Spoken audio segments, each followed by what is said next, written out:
employers and request the audience to please rise for the same.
I request all to please be seated.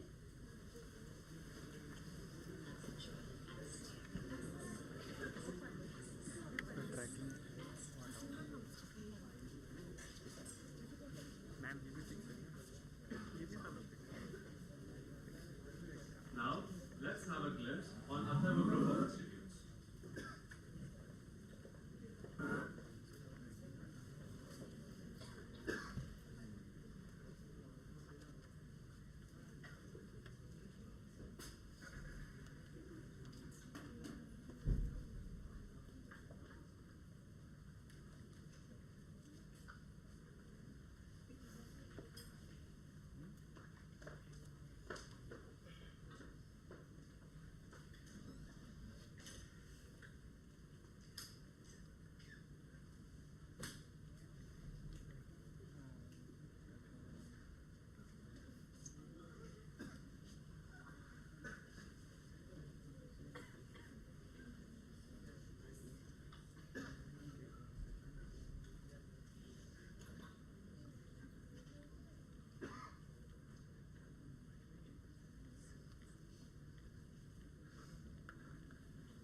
Introduce ourselves as extreme technology.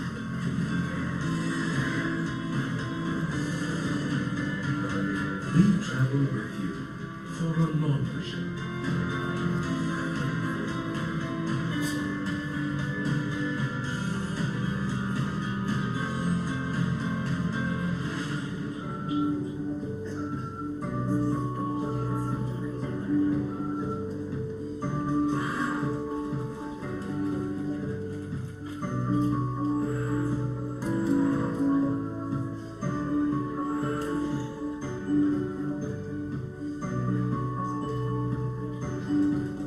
Explore you to the next possibilities of engineering and technologies, from the smallest discoveries to the biggest enhancements.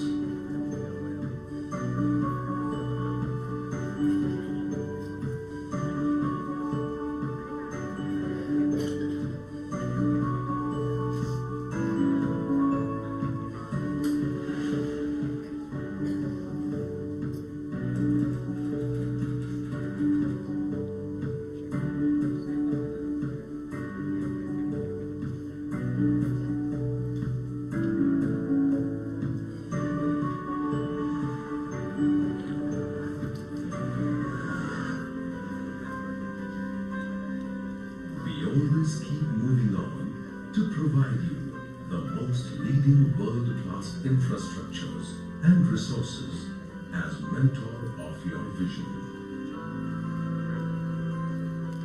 We prepare you for leadership. We make you confident.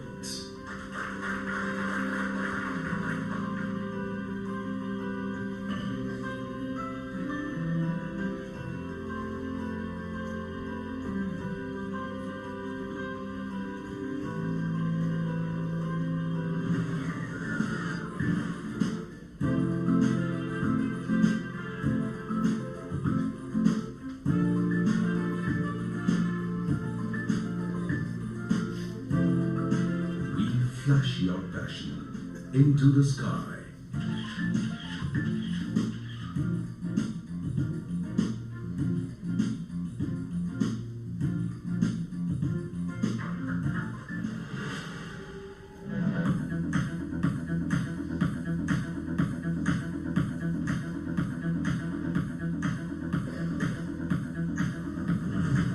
We add new colors to your life.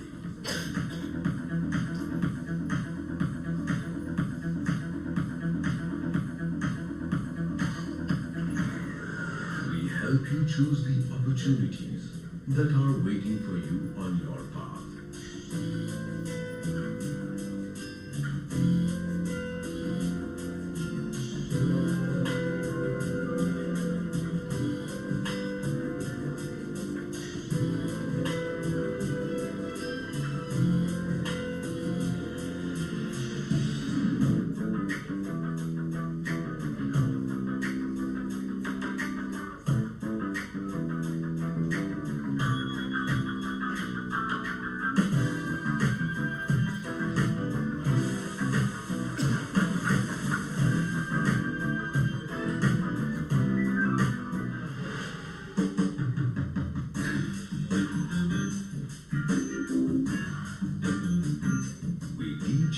To be devoted.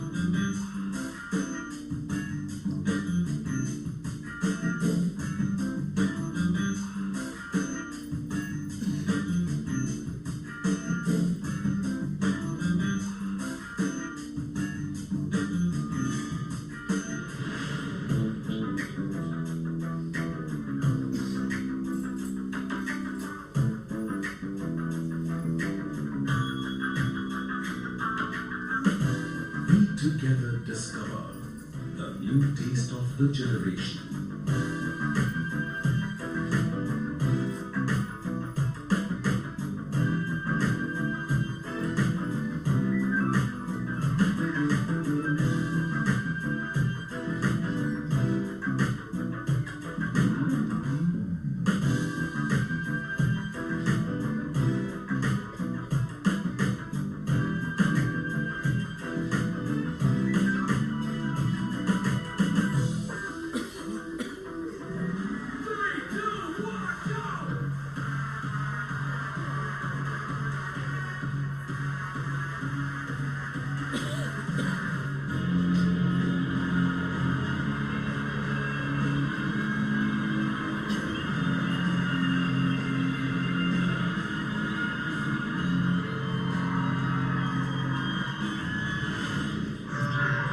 Redevelop your culture.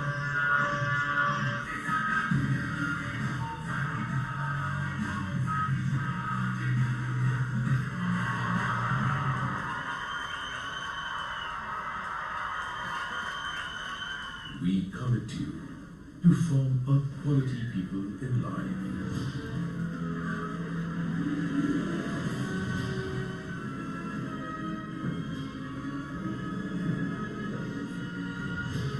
We are Atharva, a leading brand of education and technology.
WICA, that is Western India Culinary Association.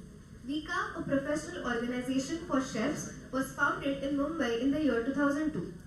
It has enjoyed a deep and long-standing tradition as Western India's true representation of the professional chefs and cooks. It is committed to promote culinary excellence and fostering collaboration with the food industry. WICA's vision is to bring together professional chefs from all establishments throughout Western India and foster education programs. The theme for this year's conference is Culinary Insight for the Future of Hospitality. It is designed to ignite discussion and inspire innovation among culinary experts, industry stalwarts, and hospitality enthusiasts. With WICA's illustrious contribution to advancing culinary artistry and innovation, your participation would be a cornerstone in elevating this event to a new height. So today, the flow of event would go as we would begin our day with expert talk by Chef Sudhir Pai. Further moving to a panel discussion and Q&A round. Then followed by 12:30 to 1:30 we would have a lunch break with a workshop, namely Prawns Perfected, 6 styles, 6 sauces by Chef Atharva Patel, and one more workshop by Chef Vikas Rane by Japanese specialization. Let's have a huge round of applause for this honorable culinary expert. I would request all our professional honorable chefs to please come forward on the stage and have a seat.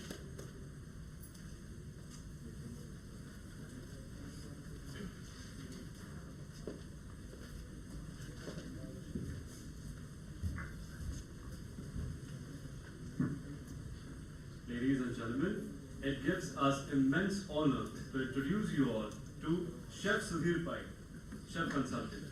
In his career spanning over 35 years, Chef Sudhir Pai has worked with some of the best brands like Leroy, Leela, Metropolitan, Orchid, Holiday Inn, and Unilever. The diversity of roles, kitchens, and contexts that he has worked in has given him an in-depth perspective understanding of the Indian food industry in a global context. As core committee member and treasurer of WICA, that is Western India Culinary Association, he has supported the fraternity and volunteered his time to establishments like INS Hamla. As an F&B consultant today, Chef Pai continues to work in the area of new product development for the processed food industry. He is also involved in conceptualizing F&B outlets by designing innovative menus and direct culinary tours in order to connect with their audiences and to thus achieve their business vision.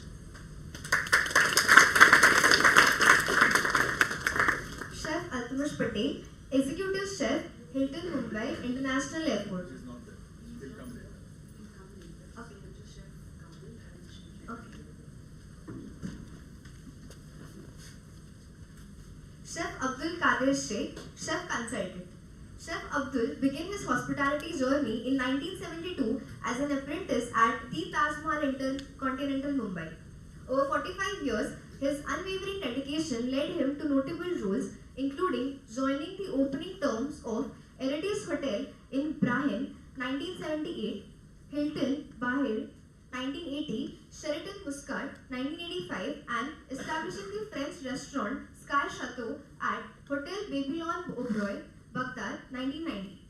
He found his true calling at the Leela Mumbai, rising to executive chef and F&B advisor and contributing to openings of other Leela properties. A WICA founding member, he retired in 2017 and received WICA's Outstanding Contribution to the Hospitality Industry Award in 2018. Chef Suresh Shetty, with over 38 years of culinary excellence, is a celebrated executive chef known for his expertise in Western cuisine, buffet displays, and intricate food artistry. From launching the Sachin Tendulkar Gymkhana to pre-opening iconic hotels like the Regent Mumbai and Grand Hyatt Mumbai, his contributions span prestigious global ventures, including Saudi Catering and Carnival Cruise Lines. A family man inspired by his loved ones, Chef Shetty infuses heart into his creations. Honored as Mumbai's Best Chef 2023 and Top Hospitality Icon 2024, he continues to inspire, judge competitions, and advocate healthy living even at the age of 61. And also, we extend a very warm welcome to the Admin and Marketing Coordinator of Western India Culinary Association, Ms. Farzana Gandhi. As we begin ahead, one thing which comes to my mind is eating is a necessity, but cooking is an art. And today we have this culinary amazing artist all together in one room. That is a huge honor for all of us, and let's make the best out of today.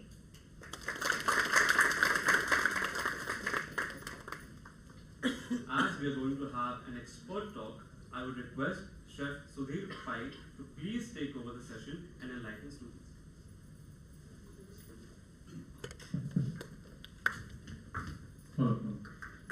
Good morning, everybody. Good morning, sir. How are you all feeling?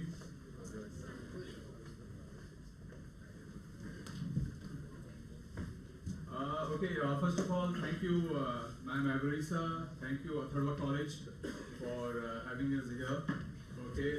Welcome all to the Atharva and Vika organized Culinary Conclave. And I don't know the other colleges which are here. But I met, so what are the other colleges? St. John. Huh? We got St. John. St. John and Viva. Okay, fantastic. So, of course, Vika always likes to sort of mingle with the community. We always do competitions, like we do international competitions, we do a lot of seminars, we do a lot of knowledge sharing, networking, and sometimes fun time. So we would like to know, they have already given the brief about Vika. To get the chefs here, they're all busy chefs, that's why you don't see Chef Altamash here, because he's from Hilton, he's very busy. So he's going to be coming on his part when the workshop will start. Okay. So meantime, I'm going to take you to a presentation of career in hospitality industry. All of you know that. But why this is important? Because most of the students who pass out don't join hotels. Okay. Somehow after internship of 6 months and all, they choose a different profession. I don't know why. So that has been a long trend, and that has been a complaint of the industry. There's a lot of shortfall of professional people who are doing so much of education in this field. But eventually when they pass out, they don't join. So today I'm going to have few slides, and it can be interactive. Okay, I'll ask you some questions also. It can be interactive, and at the end of it I have 2 YouTube videos. So excuse me for the ads which will come in between. Okay, they are, today also I look at these inspirational videos in an industry that really motivates you, which shows you what is the difference between what we do and what hospitality requires.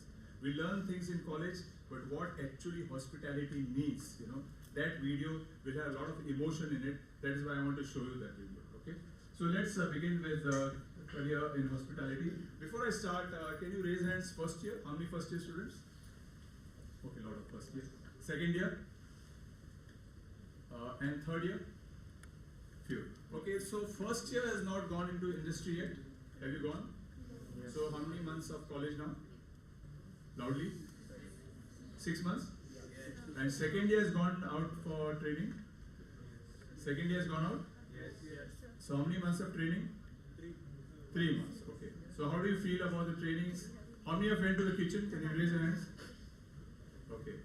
And third year must have gone 2 times for training? Only once. Okay. So let's go through it. Next slide, please.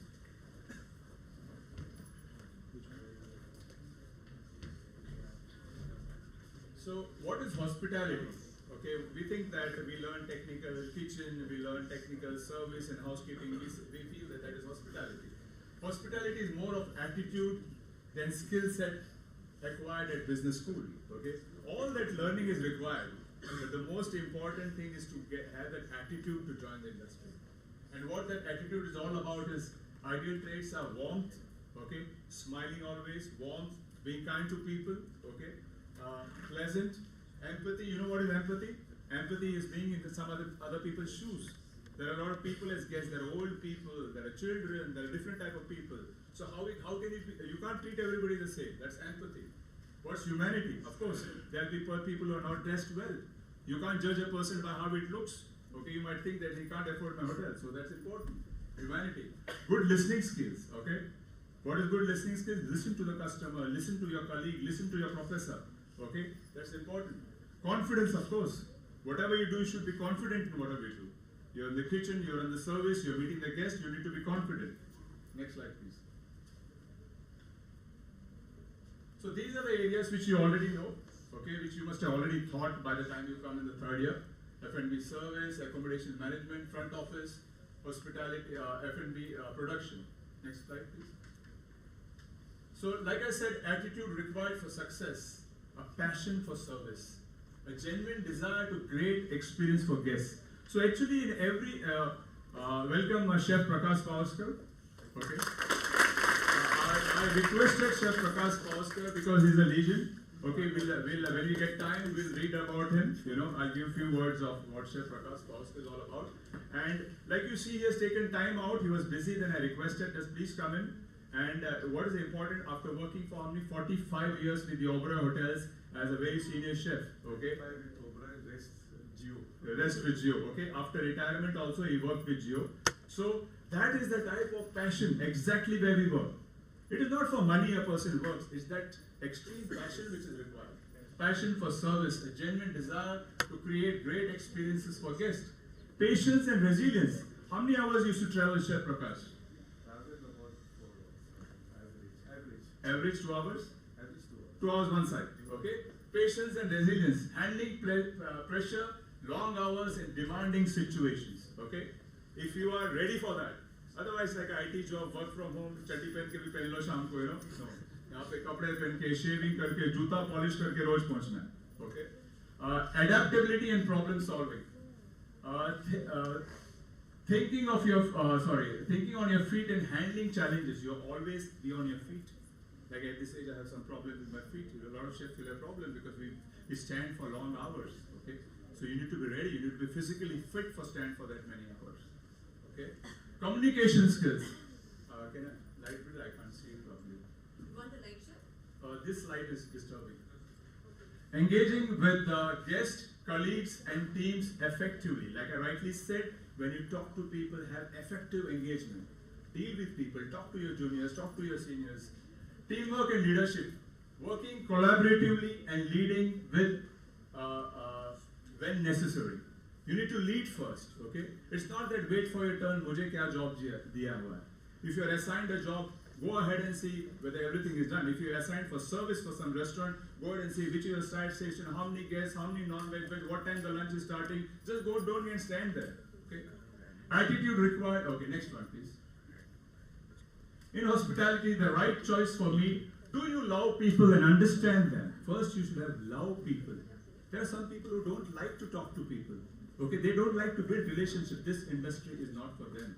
This is not like some industry where you work alone. You work with people at every instance. Do you like catering to the needs of others? Okay, there are silly things which a guest might require, a guest might ask. Do some of these qualities form part of your personality? Do they form? Raise your hands. Raise your hands. Do you have all this personality? You joined this college. You want to go back to the industry. Please raise your hands. Do you have some of these form part of your personality? Everybody should raise your hands. Hello? Did you understand the question? So you need to have this personality to get into the industry. Rapid growth in the industry in India which is happening. Okay. Demand of manpower in the industry offers career choices in hotels, restaurants, airlines. There is a huge amount of opportunities. Tourism and hospitality are third largest next earners of foreign exchange. The next one is the demand of 50,000 shortage of people in this industry. Next slide, please. The hospitality industry, other than being a growing industry, is a labor intensive. Whatever designation, whatever position, whichever area, it is labor intensive. You have to work with your hands and you have to be on your feet in this industry. You can't sit in the office. This is not an office job. Okay? India has a large concentration of educated English-speaking people, which provides an impetus of growth to the hospitality. Because we are an English-speaking country, we are required everywhere. You'll get a job in US, you'll get UK, you get Australia, you travel. Because generally, and everywhere, some other countries don't speak English. So being English spoken and little bit of knowledge from a country, immediately you get opportunities in other countries also. Next, please. Career opportunities. International chain of companies provide scope of working globally. You see the amount of brands which are coming in. It's not hotels, it is fast food, it is QSRs, it is companies like Zomato, Swiggy hiring professional people. Growth of hotel industry propelled by foreign and domestic tourism and business travel. Demand for well-trained quality personnel too has grown impressively. Career opportunities in many fields within the hospitality industry.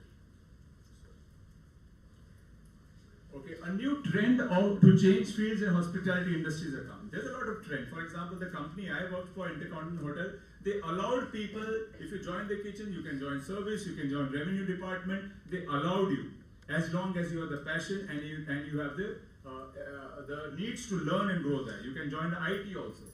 Hotel managers are being hired in other service sectors like banks, airlines, call centers, multiplexes, shopping malls, cruise ships. There are a lot of general managers. All the general managers of In Orbit and all these malls are all ex-hotel general managers. They all joined mall businesses. Okay, there are ex-people. The engineer is from a hotel industry. So all these malls which are coming, they all came through hotel industry. High demand for people who work in guest handling areas like front office and food and beverage. These people get job in things like Idea, Vodafone, Jio. Okay, they join telecommunication industry. Okay, so once you get into the industry, the world is very big. High salary hike in the other areas. Okay, hospitality is still struggling. Hotels are still struggling in salaries, but people then join hotels and then immediately move on to some other industry like airline and tourism. Next slide, please. These are the other ones like airlines, amusement parks. There are so many chefs during my time who has now become a director in, which is that one at Imagica. Okay, he was a chef trainee when I was executive chef. Today he's a director of the company. He joined as a company. He joined Imagica. So I'm just giving you the area where he has grown. If he would have been in the hotel, he would have been in the same position. Casinos, catering, private catering, Food Link. Have anybody heard about Food Link? Would anybody know what is the salary of an executive chef in Food Link? You have to guess. It's unbelievable. Okay, maybe 80 CTC or 1 crore CTC. That is the type of salaries which they earn. Okay, consulting. Myself, Chef Kadir, after finishing up, we are consulting, getting various opportunities to do. Okay, but into consulting, you need to have your base strong. Only then you can get into consulting. Cruise lines. Okay, like Chef Shetty said, he has an experience of cruise lines. Okay, at the right age to go into the cruise lines. You can't go when you're old. You have to go when you have a little bit of experience of 8 years, and then you go to make some money and come back. Education, academy, we're joining catering colleges. Information technology, okay, a little bit of basic course, and you can join into IT, creating apps for the food industry. Okay, non-profit organization, okay, and real estate. There are real estate like Lodha is hiring chefs. Lodha has got clubs. Okay, Lodha has got restaurants as luxurious as 5-star hotels. Next, please. Concerts and festival, event management. You know who came latest here? Anybody knows who was the latest who came in BKC? Coldplay. Has anybody heard about Coldplay? Yes. Before that, who came? Who came? Daljit Dosanjh. कौन से दुनिया में आप लोग? Okay, so these events. अभी इसके पीछे भी बहुत लोग हैं. होटल के लोग. Okay, catering college के लोग, organizing, event companies, okay, exhibitions, international trade shows, sporting events. Wedding is the biggest money churner.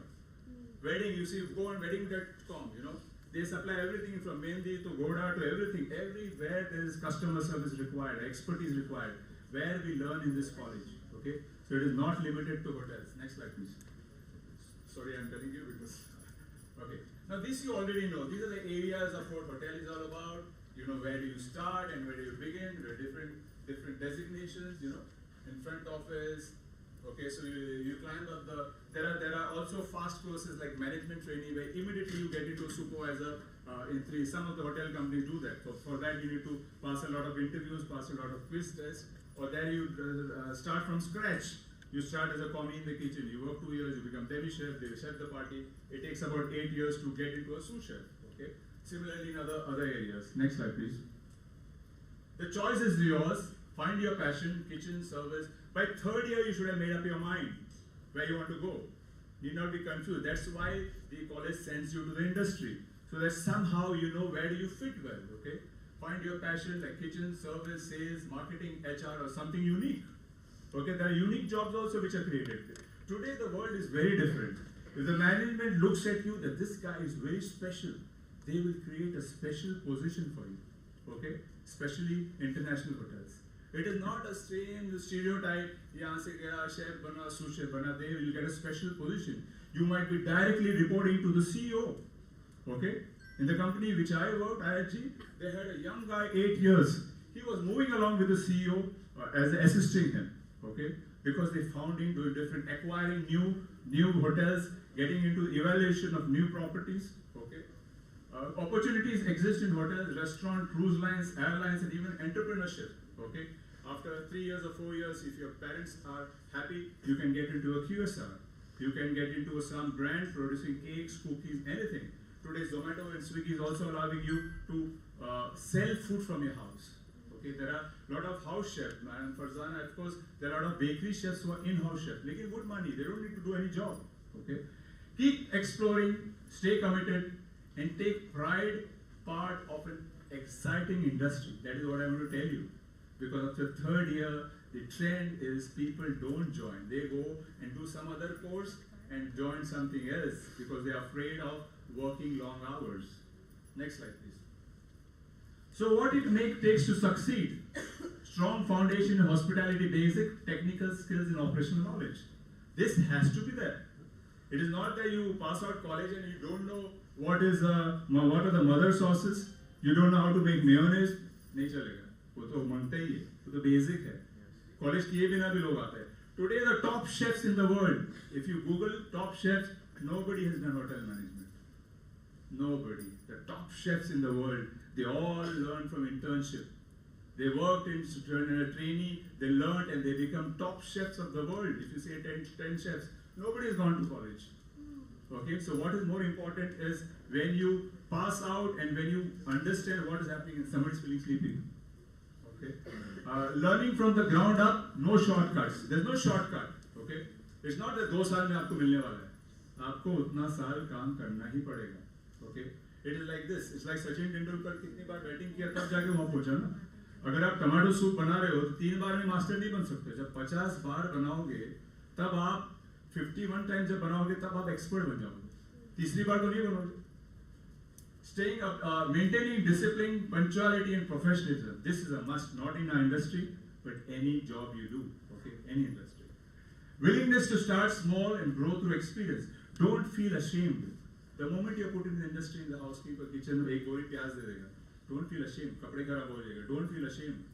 Okay, don't feel ashamed of doing small jobs. Okay. I worked in US to open a restaurant. The drainage was blocked. Okay.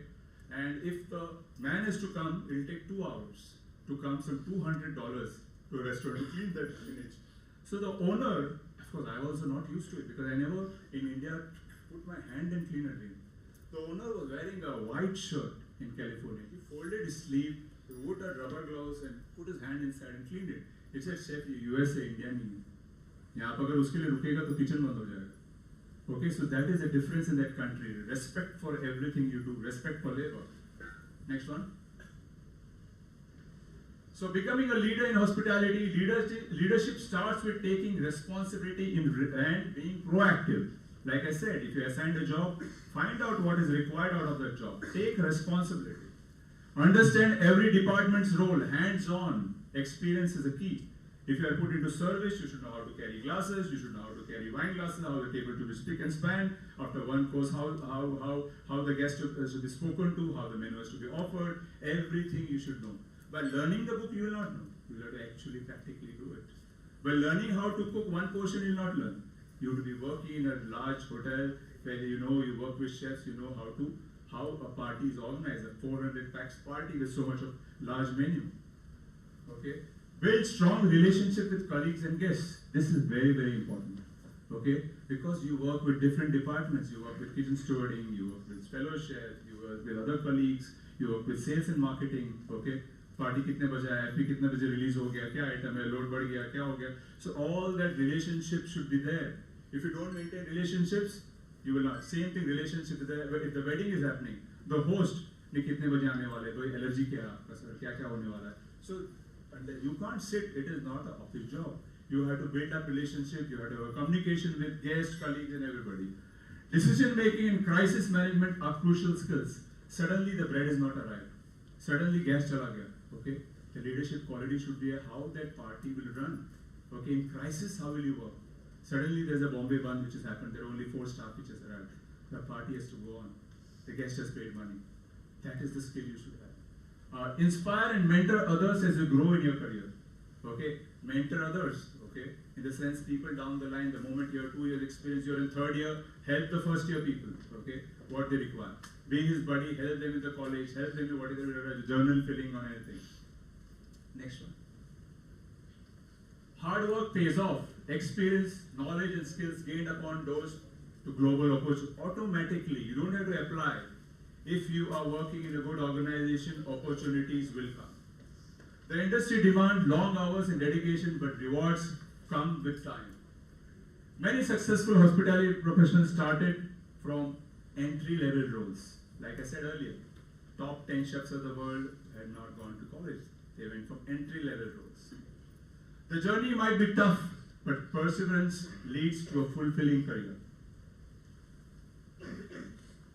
Strong roots for a strong career. Build a solid foundation in technical skills. So whatever you do this 3 years, don't miss out.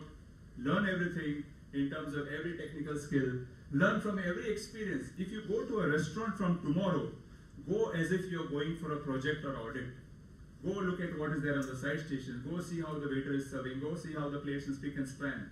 Okay, you might feel easy as a guest, but in order to get that right, there's a lot of hard work which has gone behind. Networking and continuously learning are key. Your ma'am, Avarisa, has given you an opportunity to meet the chefs. If I would be in a position, I would have exchanged phone numbers. I would have gone to the chefs and spoken to Chef Kadir. Okay, Chef, Kadir, aap kya karte ho? Some not on networking. Because some moment he'll be able to help you or mentor you. Don't miss every opportunity wherever you get to meet people, to look at new things. A well-rounded professional is valued in all hospitality sectors. So whichever organization you work for, your name will come. Okay? It is not that your organization is important. Of course it is important. But your name should shine in the industry. Whether you work for Oberoi's, whether you work for Holiday Inn, whether you work for a club. As a person, as a professional, you should be well known. Okay?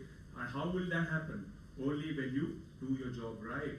You do things, take the leadership challenges. You have the networking, you know people, you do the right things at the right time.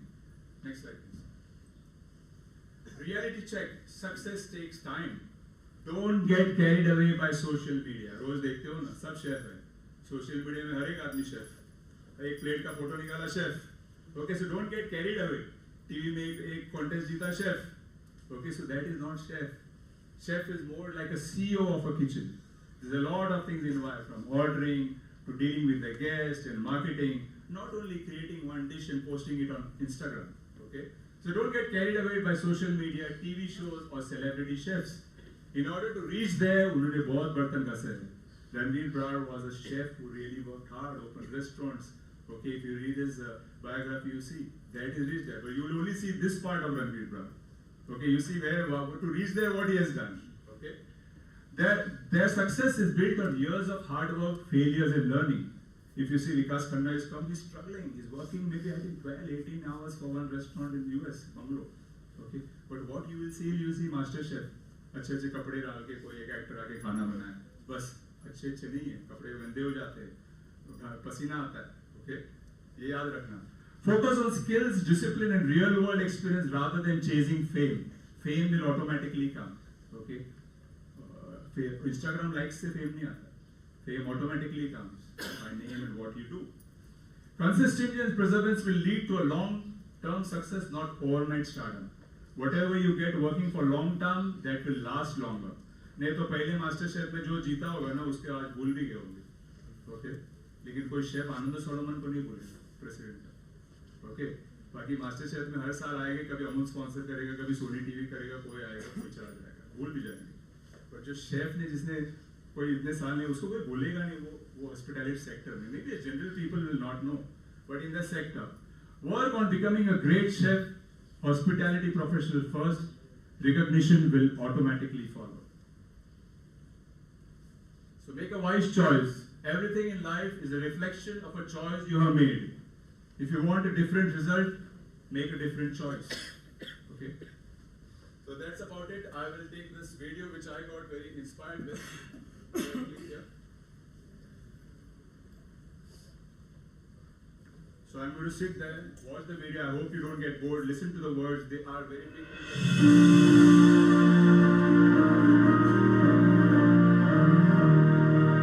I think the people hospitality restaurants are completely missing the hospitality is probably the most powerful business strategy that doesn't get nearly enough.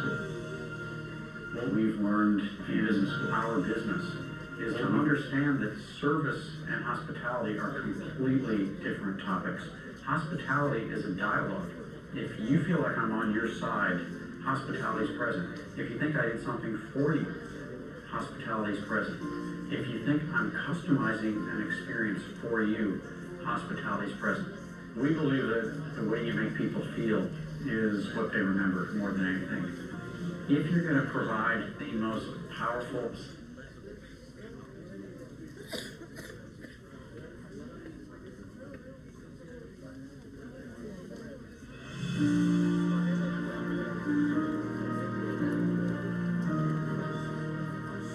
the people who think that hospitality is just for restaurants are completely missing the boat. I think hospitality is probably the single most powerful business strategy that doesn't get taught nearly enough in business school.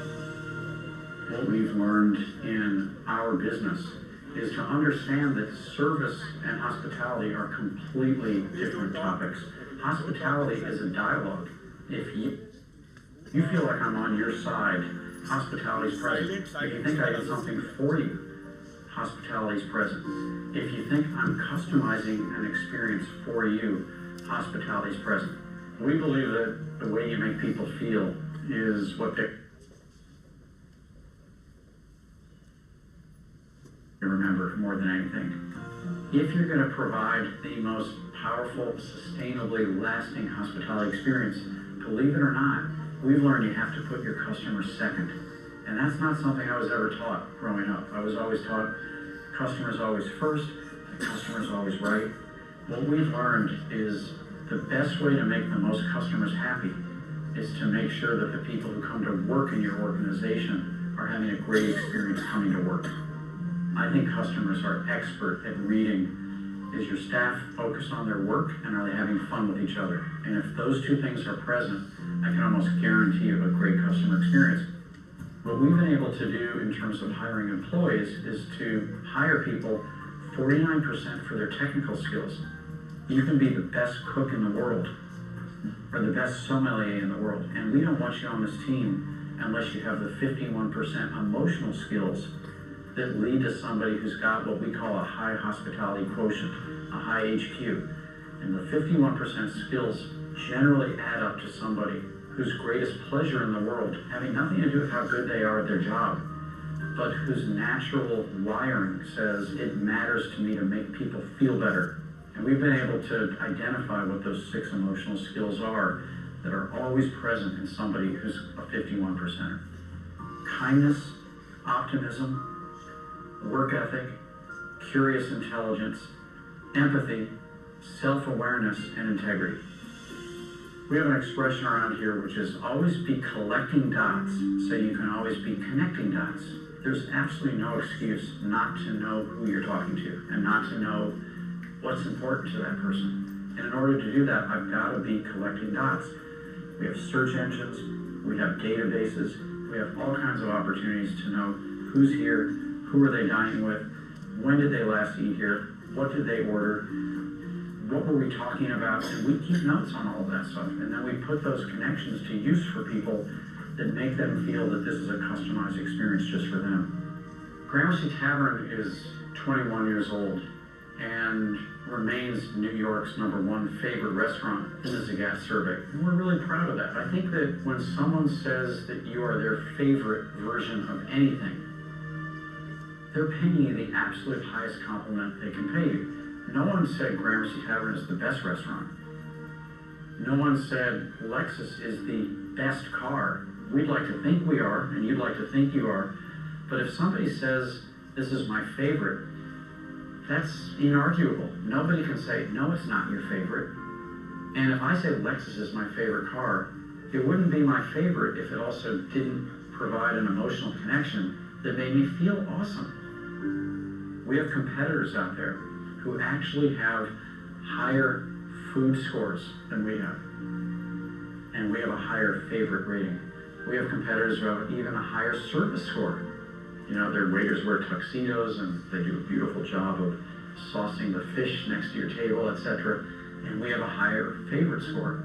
So this is not an excuse not to constantly work on our performance, but I think the sum of our performance plus the hospitality experience leads people to say, there's just nowhere I'd rather do business. We're in a day and age with the internet where every good new idea we have, if it's truly a good idea, gets copied. And the shelf life of innovation is, you know, it's probably about 5 seconds today. Nobody can take out their smartphone and take a picture of an act of hospitality. They can't take a picture of how you made my heart feel. And so, yes, we're going to keep innovating. Yes, we're going to keep performing at our maximum capacity. But we're going to go to town on the stuff that you cannot copy from us. I tell our team here all the time, you think you're in the restaurant business? Forget about it. This is just a box. It's a hospitality box. That's the advice I would give any business, is put it out of your mind that you're selling a car. You're selling happiness, and you're selling emotional comfort. And if you can understand who I am and what my sign says when I walk in, where else am I going to go?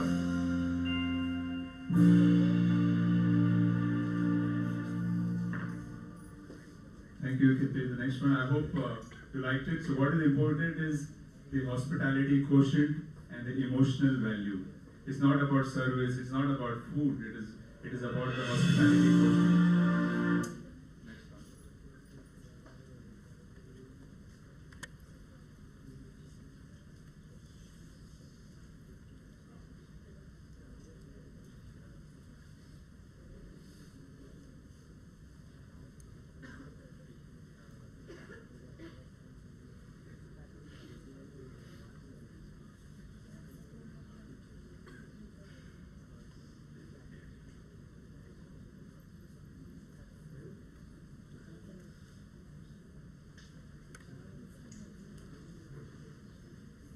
Browser में copy कर लो मुझे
spending any of your time listening to a restaurateur.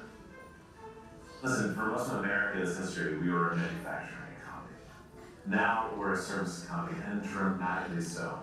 More than 3/4 of our GDP is driven by service industries. Globally, that's more than 2/3. Which means that statistically speaking, if you're watching this, you and I do the same thing for a living.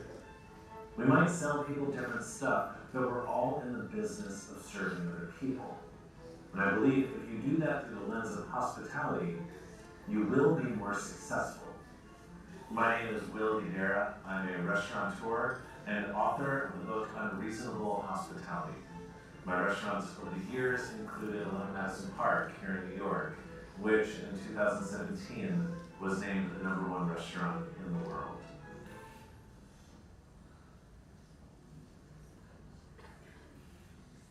Service and hospitality are not the same thing. Service is the thing you're doing. In my world, it's getting the right plate of food to the right person at the right time. Hospitality is how you make people feel when you do that thing. In The Bear, season 2, episode 7, it's called Forks. When Richie goes to work at the fancy restaurant, and when he gets there, he has no passion whatsoever for hospitality, but by the time he leaves, he is completely addicted to it. You see the light bulb turn on, where Richie recognizes how fulfilling and how much nobility there is in providing graciousness to others. I don't care what you're serving, what you're selling, the way you make people feel will be the thing that they remember more than any of that. Now, why unreasonable hospitality? Well, you look across disciplines, whether it's directors or athletes or designers, entrepreneurs, the most successful out there are relentless in bringing the best version of themselves or their product to life. They are unreasonable in their pursuit. Unreasonable hospitality, really, it just means making the choice to be as unreasonable in pursuit of how you make people feel as you are the product you're selling those people. I don't care how good your product is. I don't care how strong your brand is. Eventually, and this is not a subjective statement, it is objective, history has proven it to be true, someone will come around and build a better product or create a stronger brand. It's simply a matter of how long it will take. The only competitive advantage that really exists comes through investing consistently and generously into relationships.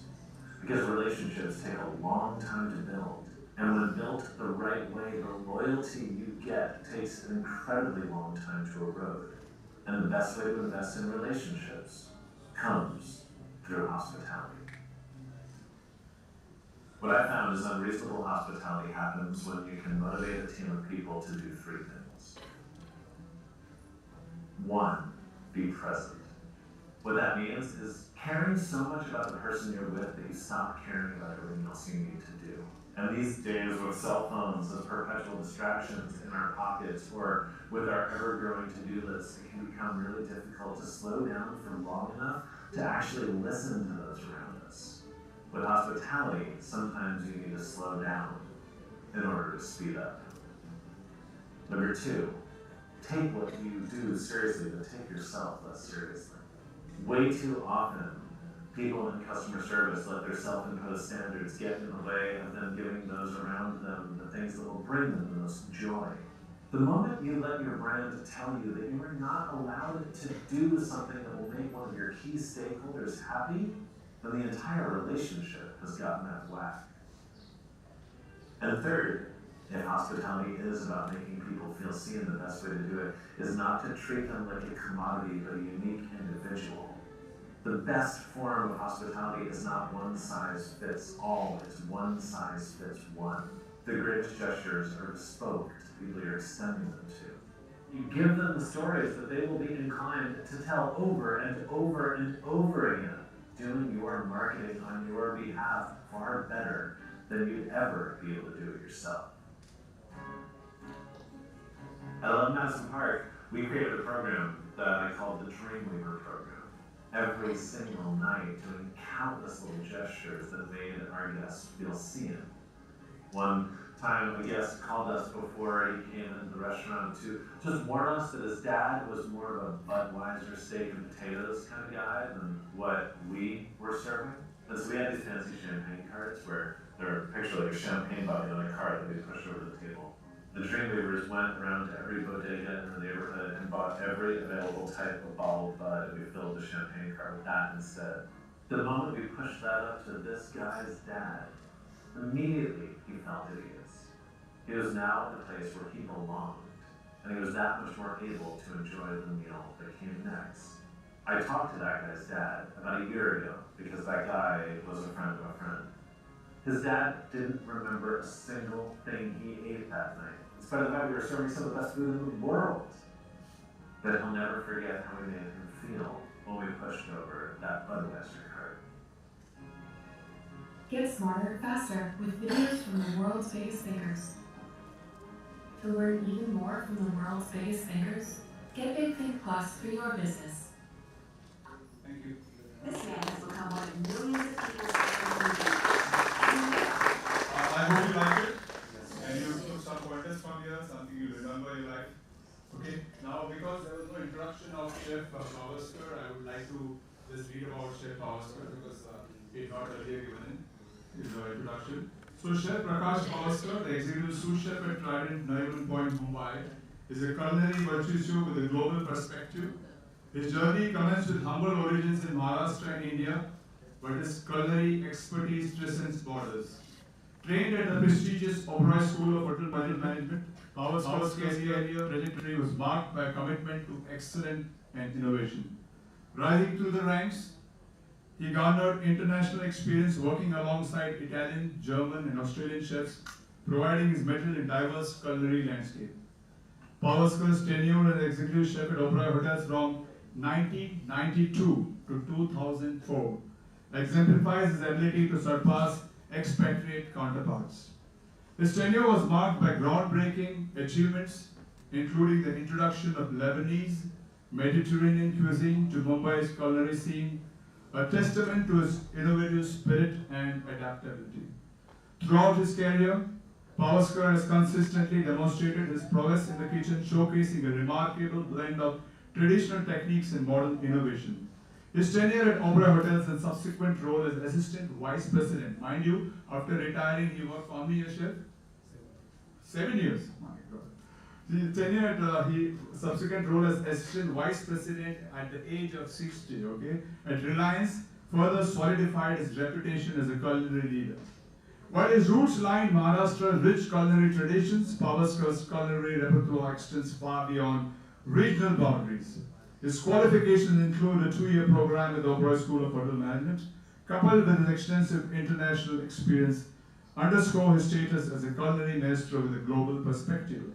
Chef Prakash Pavaskar legacy is defined by his unwavering commitment to excellence and his ability to transcend cultural boundaries to the language of food. As he continues to push the boundaries of culinary innovation, his impact on the global gastronomic landscape remains unidentifiable. Thank you, Chef Pavaskar, for coming here. And if you can spare 2 minutes to share something to the students. Just about your experience. Thank you. Thank you, Sudhi, for your I'm really impressed with Chef Sudhir has done it. I think he deserves to be in Ahmedabad. I'm serious about it. Chef is my senior, about 6 years senior. Really, You hold the mic. Yes, hello. I think Sudhir spoke each and everything. Nothing is left, but still he has insisted me. And main thing what I want to share with you all, I just been to the IHM Mumbai for the reason maybe, and I spoke to the children there, and I heard the students were complaining about, after spending 3 years and spending so much money, and then we start hotel industry and make a salary and work hard so much till we have to wash the utensils and things like that, they start comparing. Let me tell you, grass is not green at other side. Grass is not green at other side, okay? And Sudhir has very well put together, but I want to open eyes from you guys. I just tell you my example. I have 2 doctors in my family, and they work for a BMC hospital, which is highest rank for them to work because the highest mark they get. And their working hours are 14 to 15 hours. Their salary is meager. And they are so much responsible for everything. I'm talking about professional doctors. I'm talking about the engineering. Passing out from the engineering colleges, very hard work. Not much salary also that you can say.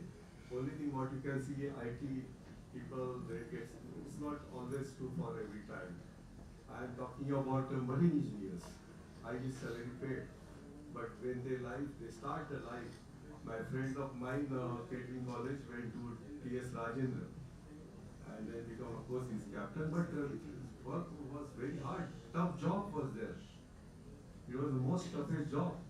The college DMAT, if you all know somebody, DMAT is equivalent to IIT or maybe the more. As difficult to get admission DMAT. The way they work on the ship, unbelievable. So don't complain what you going through and whatever. The best thing you are getting it, and not much the people who struggle for.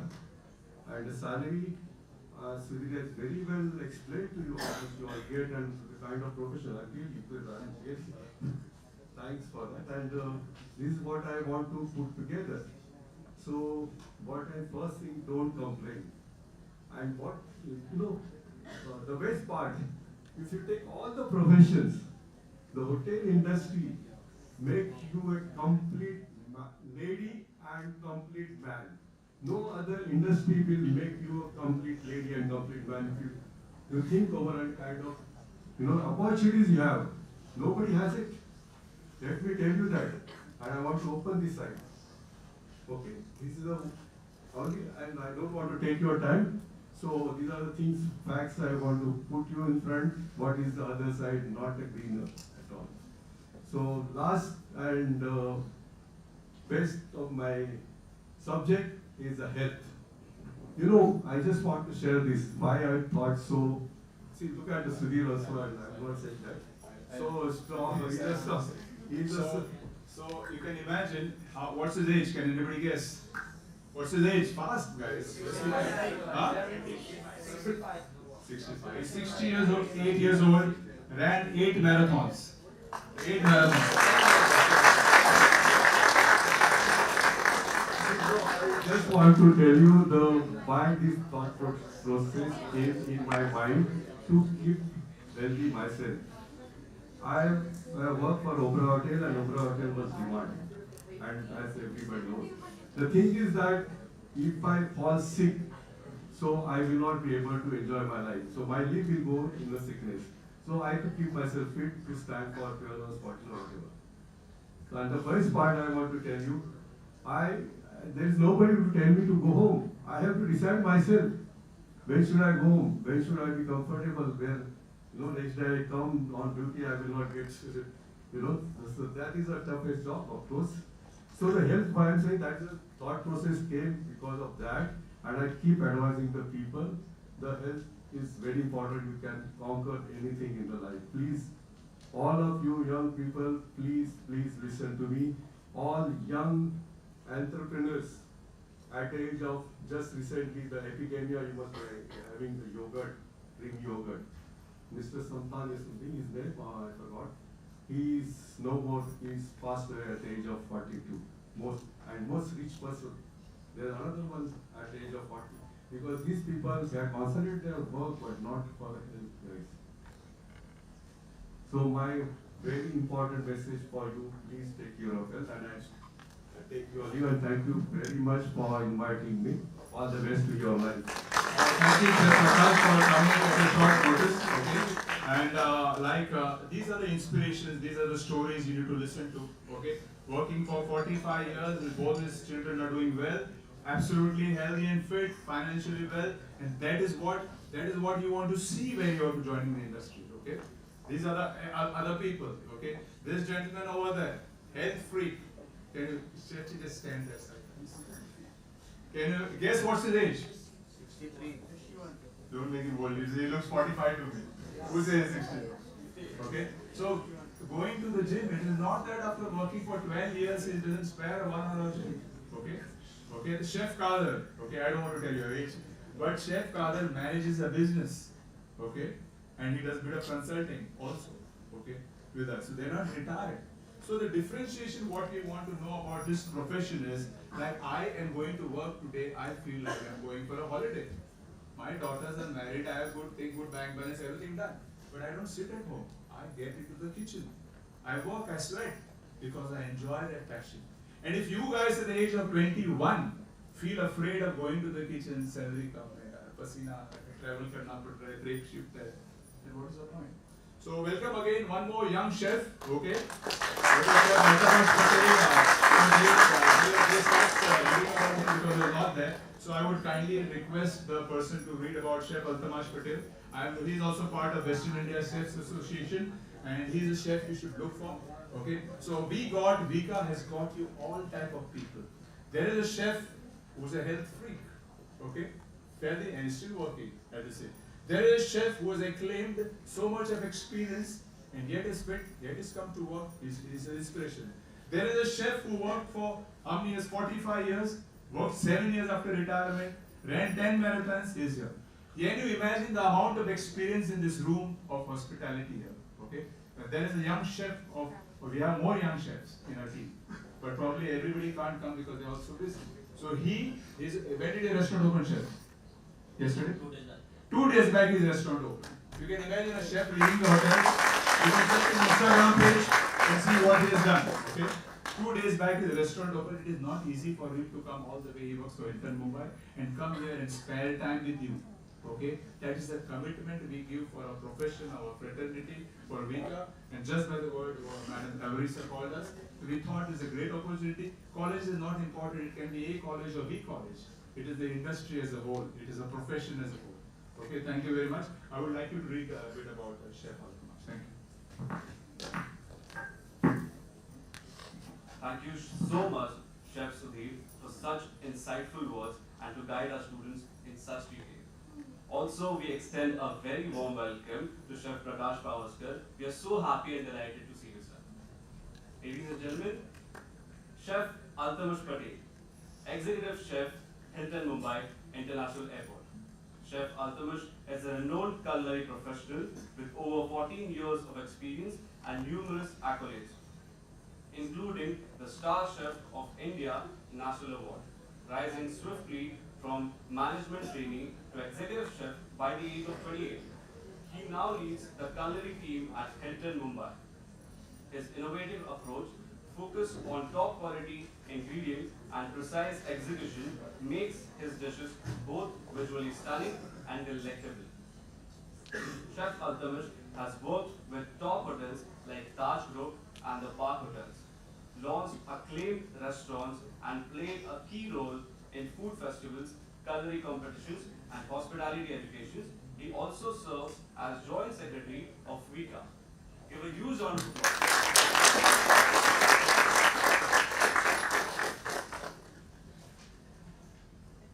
Students, we're going to proceed to the panel discussion with the legends of the industry themselves. So grab this opportunity and prepare a set of questions, everybody. I would like to call upon Chef Sudhir Pai on stage, please. Now, I would like to call upon Chef Abdul Qadir Sheikh on the stage.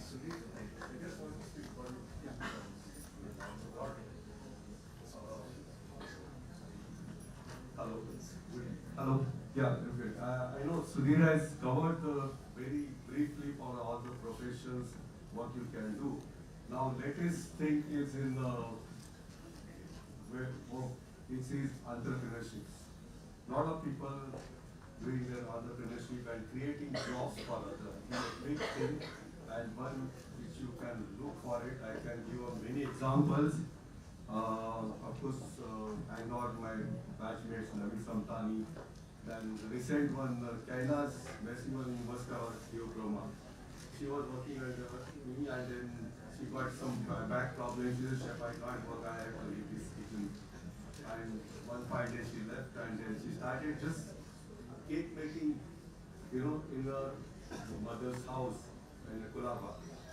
And today the Theobroma's gone so big, and if you guys know, she sold the company for 3,500 crores. She's already sold this company.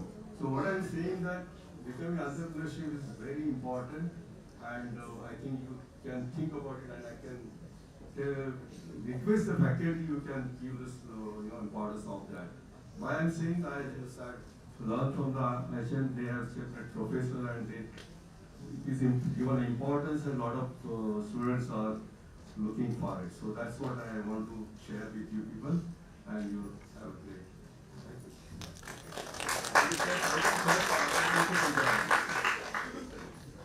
Chef Prakash Pamaskar, Chef Atharva, and Chef Suresh Shetty, we also welcome you on the stage.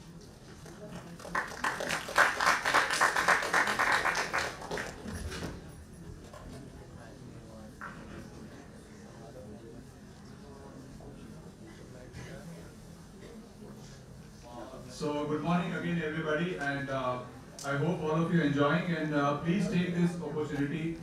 This session has to be interactive, okay? I hope you know what the subject is all about. Okay, so there's no introduction required, you already got introduction. So the subject today is blending global flavors with local ingredients. The future of fusion cuisine, okay? Do you know what is fusion cuisine, anybody? Fusion cuisine? What is fusion cuisine? Before I start, I should know where do we stand in terms of knowledge, in terms of, do you know what is fusion cuisine? Anybody? One line. Please raise your hands, don't get afraid yet. There's one there. Because our interest will be as much as you are interested in, okay? Yeah, yes please, thank you. Thank you for standing up. That's the leader. जो पहले खड़ा होता है ना, बाकी सब डरते खड़ा हो जाओ कि नहीं हो जाऊँ, वो leader है, okay? बिंदास खड़े हो जाओ. You can ask any stupid question, don't worry, okay? But be frank and ask, because if you don't ask, you don't get any answer, okay? बताइए जी. Mixing different types of cuisines and making a particular cuisine from different cuisines is. Yeah, somewhat right. Thank you. So we have chefs who are from different sort of hotels, from different types of age groups. Somebody's worked in different organizations, different. So you can imagine the amount of experience. So my first thing is blending global flavors and local ingredients is basically today is trending. Okay. So for example, in India, if you want to sell food, if you want to open a new restaurant, if you're going to even for like KFC and Pizza Hut, why are they selling chicken tikka pizza? They are not selling the same menu which is sold abroad. Why are they selling paneer tikka? Because that is what people eat in India. So as a chef, to understand the trends, okay, so fusion, they don't call it fusion cuisine, now it has become our cuisine. But actually when they must have come to India and when they started putting chicken tikka on a pizza, that was fusion. Because where they opened abroad, they use chicken mozzarella, they use salami, they use roast chicken. But when you come to India, you have to change. You have to make sure what is palate of people. And that is our fusion. So we can't even call it fusion because it has happened 25 years back. But of lately what has happened is, the more chicken tikka is a top popular dish of India. Okay, biryani is a top popular dish. One should know if you are getting into the industry, what are the top 15 dishes of India, top sellers. What does Zomato sell? You go and check a Zomato report. What is the top selling? कितने लाखों बिरयानी दिन में बिकता है? Top selling. Okay. So what they will do is the QSRs will get into these products first because the name of chicken tikka will anyway help the customers to buy. But now what has happened? The chefs are going in a more difficult way. They are getting into street foods of Spain or maybe street food of Lucknow, and they are combining things to make it more, making a story out of it and making it more creative. Okay. So the first question I would like to know is, how do you define blending global flavors with local ingredients in the context of modern cuisine? So if I can ask, how do you define blending global flavors with local ingredients?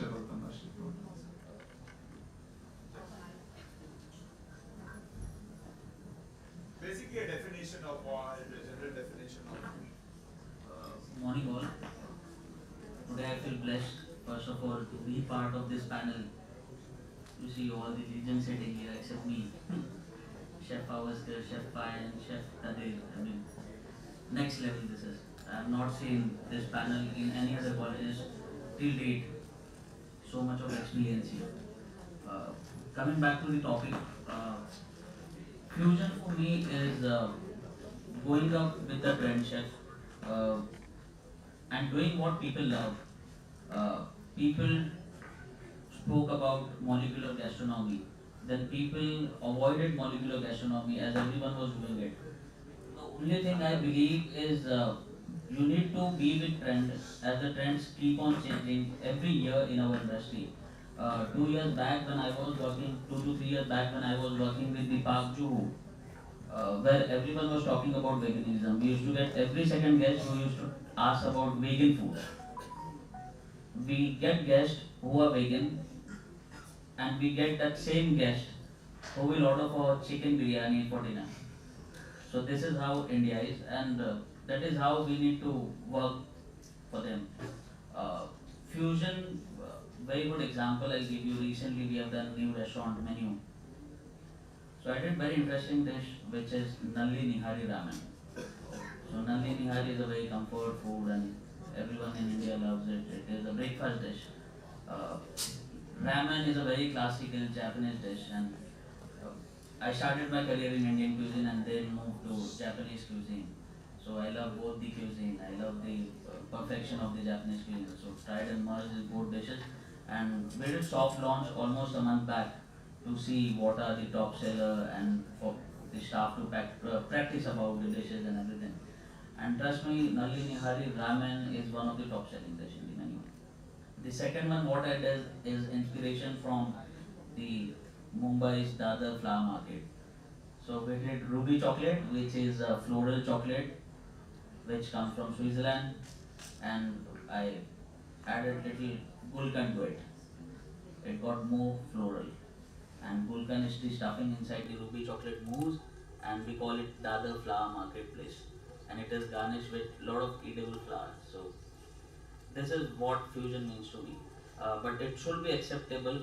We should not overdo it, and lot of experiment. Even if you do a single dish, any plus, any minuses, before putting it onto your menu or before giving it to your guest, you first need to do a lot of trials, take feedback from your colleagues, and then only you implement it. Thank you, Chef Altamash, for sharing this. I would like also mention about fantastic food dishes. Okay, every chef keeps an eye on what the other guy does, because it's nothing about copying, like you rightly said. Nobody can copy. Nobody can take a picture of a good act of hospitality. Remember that. It's an act of hospitality. It's not that dish. It's not that particular plate. So I would like to say, because as a chef, I'm also a chef inside. So I would like to say what I introduced latest is the Puran Poli filo. Okay, Puran Poli is a saran that I put into a filo pastry, made into a parcel, and just sweetened it, arranged a little of cookie crumble and a malai ice cream, and it is a top tip. Very simple to make. So what is trending is baklava. So as a chef, what you learn is in the market, what is trending baklava. If you give a normal poli, say the normal shop also you get.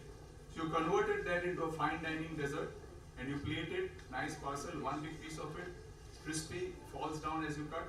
So that's all about fusion. So I would like to ask Chef Kader again a question on the same, of his experience of fusion, okay, what he has created, okay, what he wants to say. Good morning, everyone, and thank you very much for having me here on this discussion, and we'll do a little bit of knowledge sharing, if possible, what little I have gone through in my 45-50 years of experience. I have started my career way back in 1972, and I was in this, the journey is continuing. So chefs never get retired, and the learning never ends. Whenever and whatever age you all keep that window of learning open. And the fusion, like what we are talking about now, the topic fusion is nothing but what people want in a different way. And you have to make sure that the palate is incorporated in your fusion and right balance. And the ingredient has to be whatever ingredients are available, local, seasonal, and you can incorporate all, maybe some imported ingredients also can be incorporated. But you have to make a balance out of it. And make sure that whatever you're serving to the guest is always acceptable. and they enjoy that. And also, you need to be creative, and learning is a two-way process. You learn from your experiences with the guests, what they want, and then you create what they like. Thank you. So very well said, spoken like a true chef from the heart. Like he said, fusion is what the guest wants.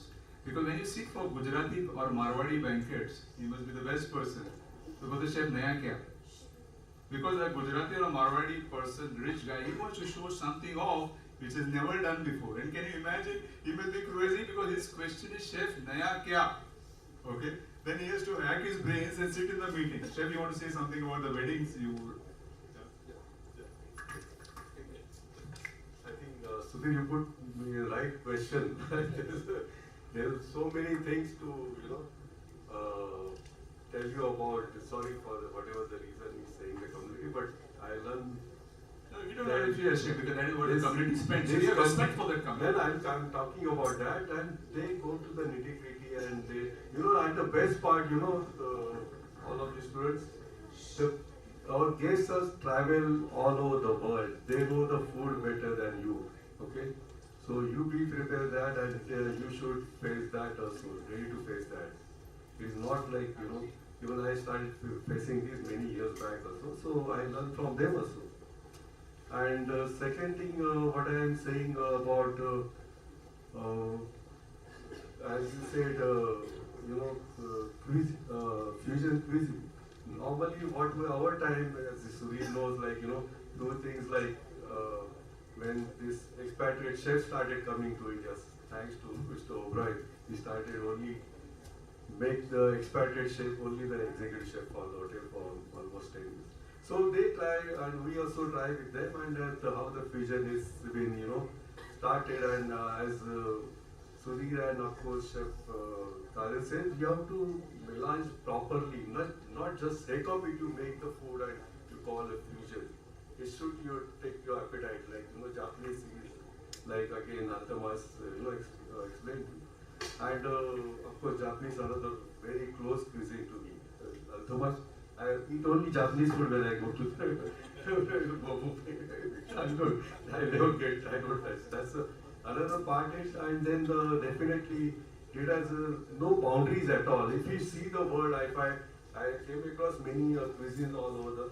If you see our pulao and biryani, what you call it, came from the Western Asia, that is Persian country. Now this is called Iran. Okay, even our Indian food, which is again our neighbor Pakistan, which you will get it same, but it's quite a different. But everybody, melanged all the cuisines, like Spanish, Mexican cuisine came the first in Opera, of course. Then we try to have the Peruvian, which is again closer, and things like that. But then doesn't work all the mixed cuisine in the world. So you have to give what Sudhir said rightly, you what the guests pursue for their palate, you have to think and talk to the guests. Thank you again. Thank you, Chef. Chef Suresh Shetty, you have worked many years on the cruise ships, you have worked with foreign chefs, you have worked with hotels, you have worked with clubs, you have done some work with the local restaurants. So I just want to understand from you, what are the biggest challenges a chefs face when integrating international flavors with local ingredients? Biggest challenge. Good morning, everyone. Thank you for sitting, honor to sit over here and talk to you all beautiful people over here, as well as culinary professionals, ladies. Really very happy to share my culinary journey to you all. Chef, can you repeat one more? Yeah, the repeat is, what challenge would a chef face when you want to create a dish integrating international and local or Indian words? Okay, I got it. The thing is, see, for me, it's a lot of challenges. First of all, now the topic is fusion. Any chef, listen carefully, any chef, so he or she, ये both problem है आपकी, I said. But challenges, yes, sometimes ingredients का भी challenge है इसके अंदर. Then how are you going to mix it in that? The fusion is the dynamic and innovative culinary term that I can say the elements of cooking various tradition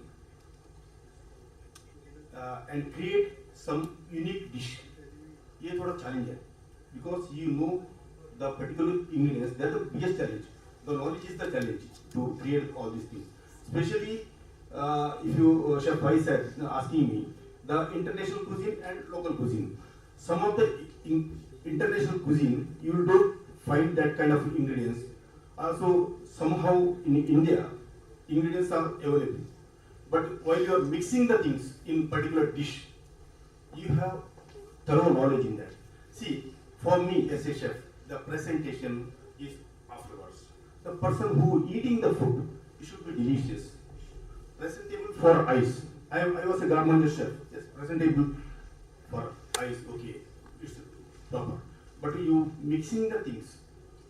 जैसा आपको chef ने भी बताया कि chicken tikka pizza और may be gulab jamun, cheesecake, or plenty things, other different kind of this cuisine, mixing the things.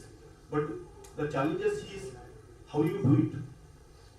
You have the chef have different kind of talent, and उसका सोच भी बहुत अच्छा होना चाहिए actually.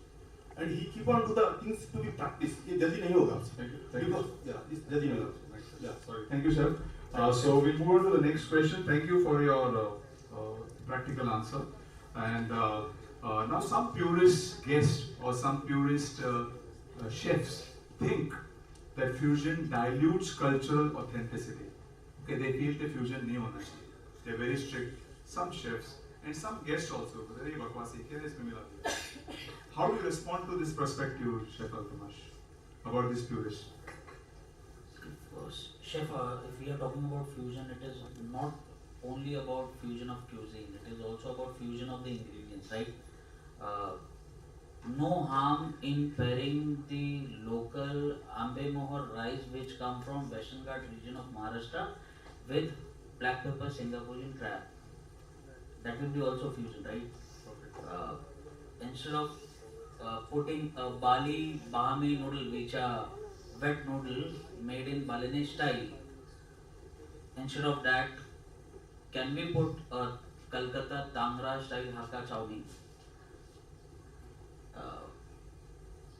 Instead of using New Zealand lamb or a Australian lamb, which we feel is very fancy, and of course it is fancy, there are few things like Parma ham, which is not replaceable.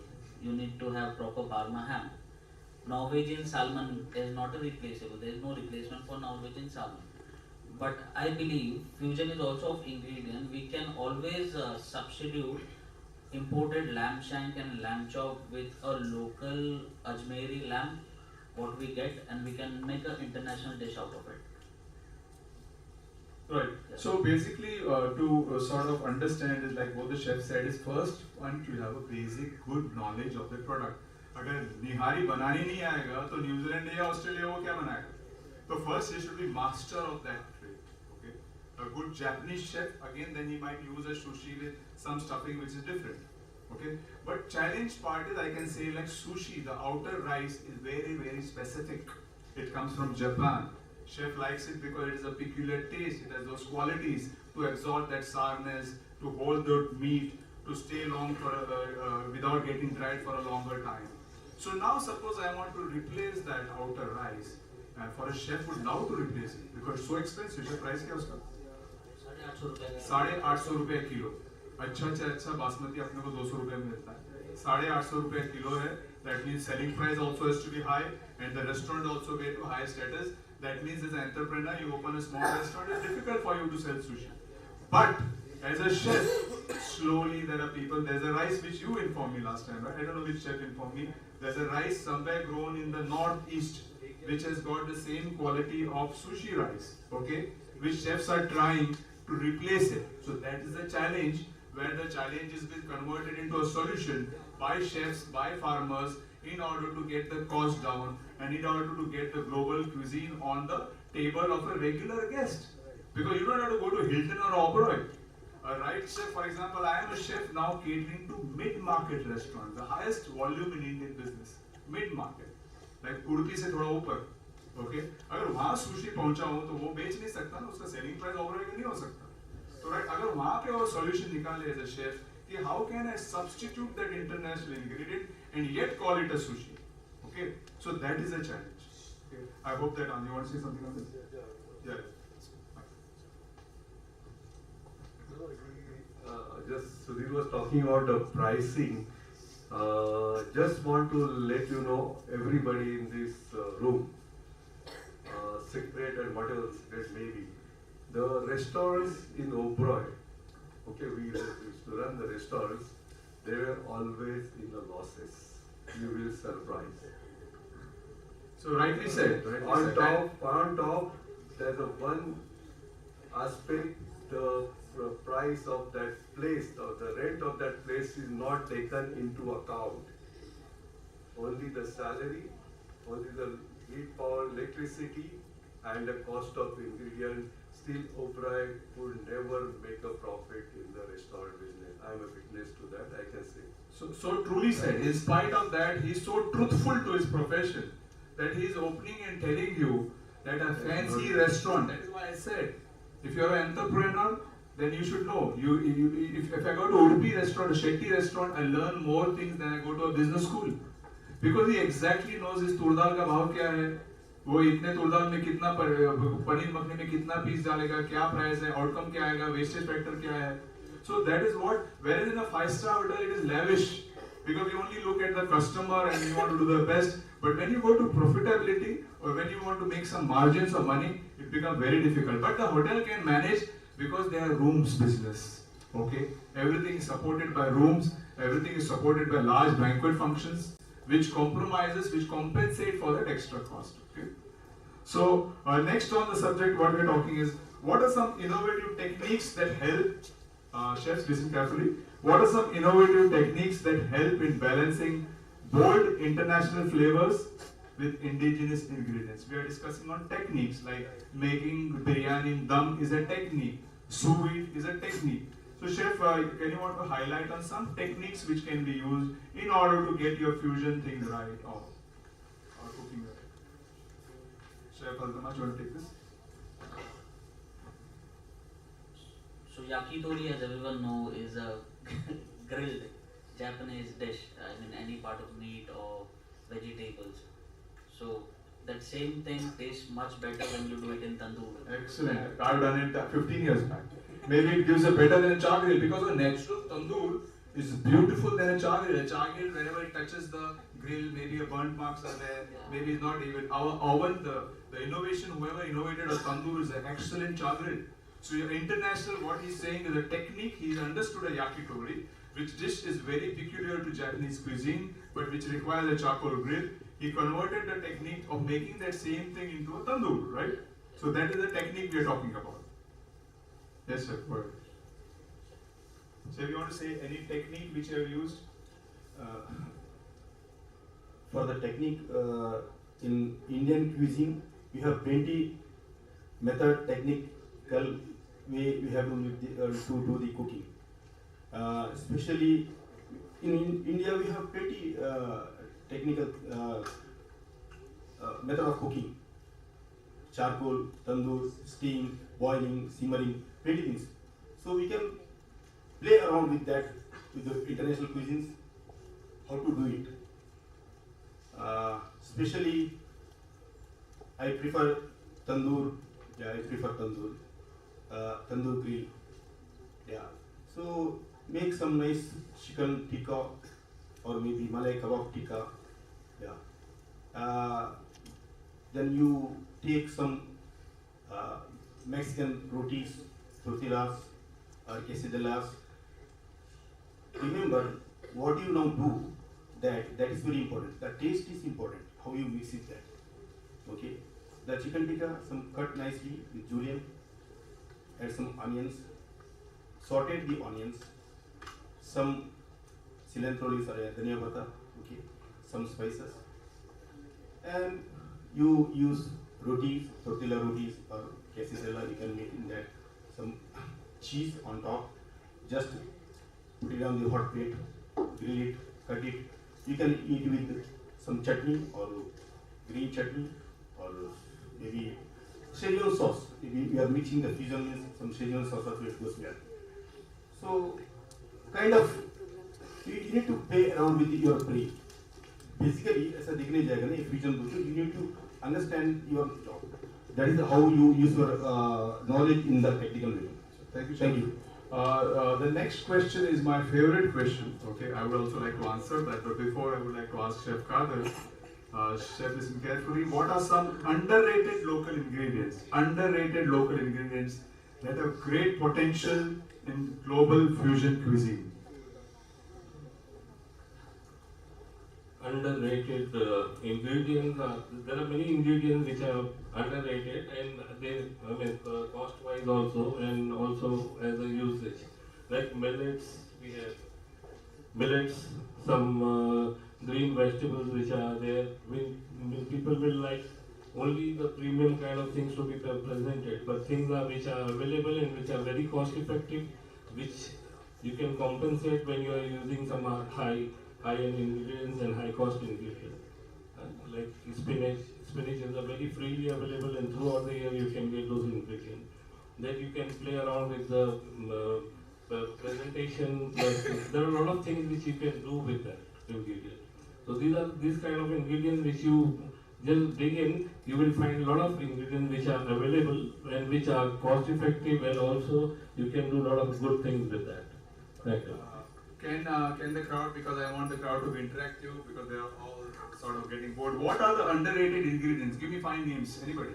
Underrated ingredients. Underrated means not so known into cuisine, not known in hotels. Can you name them? Please raise your hands. Underrated. Yes. Yes, please. You can say loud. Yeah. Which one? Sir, there is a fruit named Jungle Jalebi. Jungle Jalebi. Yes. Huh. It is a purple color fruit. Inside it is red. Inside it is white color. Is it a fruit? Yes, sir, it is a fruit. It grows on a thorn tree. From which region it is? Sir, it came from America. It came from American side to India. Okay, I have never heard of it. It only I'll have to Google and check. It only comes in summer season. What is it called? Indian name? It is called a jungle jalebi. Okay, now see. Pots and it is round. Okay. But maybe in Jharkhand they're eating it? Yes. So there is a chef who will, obviously the availability has to be there. Now, believe me, I never heard of it in my life. So another name for it is elaichi imli. Elaichi imli. Yes, another name for it. Okay. Now these what you are talking are indigenous ingredients. They are very special ingredients. Now there is a subject, of course, thank you for getting up and taking this, because this is a new learning for me. I learn 2 new things. The moment I go home, I Google, I see where I can make, how it looks. There's a learning which I got today because you got up and you spoke about it. So that is very important. Okay? So Michael got chef, he is already looking. So that is the difference. He's already looking in Google. I can't because I'm talking to you. So that is the difference, because when somebody talks, and then you know. But what I'm talking here is underrated ingredients. Is I am talking about makhana. I am talking about fanas, jackfruit. No hotel serves. I am talking about makhana. Hardly any hotel work. I am talking about hulda. Hulda you get now season. Bajra. Nobody knows. My wife made bail out of it. Super good. Who uses it? I am talking about things which are local, very normal. हमारे घर में खाते हैं snake bird. Okay, कोई नहीं बनाते, थाली वाले बनाते, होटल में नहीं बनाते. Yes, please. I would like to introduce some potato peels like chips. It's also underrated and I like it. Potato chips. Potato peel. Potato peel, yeah, fantastic, yeah. So that's under sustainability. Under sustainability, it's a good idea. What can you make out of potato peel? If a chef starts thinking, he will come out with different things. For example, I know chiku. Chiku in Palghar is going waste. Okay, sir is from Palghar and he can say, now many years back, I also know an investor said chiku का क्या बनेगा, वो chiku का shelf life भी नहीं है, transportation भी खराब हो जाता है, और उसका value ही नहीं है यहाँ पर बॉम्बे में. और chiku farming is so beautiful, इतना अच्छा tree है, farm houses है, when I stayed there. But then slowly, now there is chiku wine, there is chiku chips, there is chiku jam. Okay. Now how this happens? Chiku powder. Chiku powder, which is healthy. So this is what I am saying: conversion of an underrated ingredient to वो ingredient which you want to say something about. No, even chiku wine as well. Yeah, There is chiku a wine very is not fancy rocking. Yes. So imagine that so many people get jobs, so many people have new ideas, so much of chiku which is getting wasted is being converted. Slowly the price of chiku may go higher. Okay. So that is what I am saying about underrated ingredients. Chef, even I am doing very interesting dish with chiku jam. This is for the Beva India, which is happening for HEO. Fantastic. I'm doing a lamb with chiku jam. So that is what chefs require to do. To copy a sushi and copy an innovative dish easy, but to have the courage of taking a dish which is underrated, which no chef won't be ashamed to use. Breakfast में jackfruit कौन लगाता है? अभी आपके table में क्या था? Papaya, watermelon, pineapple. किसी की हिम्मत है जैकफ्रूट काटना? जो काटने में हाथ में तेल लगाना पड़ता है, काटना तो हमारे घर में ही कटता है, होटल में नहीं देते. But so much of health benefits. Lot of from Kerala, jackfruit flour is being going outside, okay, exported. It is a gluten-free flour. वो जो साइड में जो जैकफ्रूट का लगा हुआ है, वो वेस्ट से फ्लावर बनता है. And lot of things are being made from jackfruit. How it happened? Because the chef in a company thought about it, underrated, and got into getting into business. How chiku happened? Similarly, that is what I am talking about. So again, hash guard. Which one? Ash guard. Second is kher sangri. Kher sangri. नहीं, kher sangri तो very classic. But then it's not explored. Kher sangri is must in Gujarati market. वो तो already पता है, it's a must. शादी में जाओ तो मिलेगा. And spices, pachforan. I think Bengalis, Eastern India, pachforan is spices. It's not explored. Beetroot also is underrated. Beetroot is Yes. I would like to add something like we have done this in college. I'm from Viva. So gourds, we have lots of gourds. Many students, Karela is there, Vishkar is there. So a lot of students know only like dudi, bottle gourd, okay, and other snake gourd and all. So we have done a dish called as gourd 6 ways. So 6 types of gourds. 6 different. Yes, 6 different gourds. Cooked in different ways, served in one plate, and the sauce was made by the peels itself of this gourds. So in a lot of Maharashtrian families, we make chutneys with the outer one. Yes, outer one, yes. yeah. And the chutney is excellent. So we made chutney ash basically.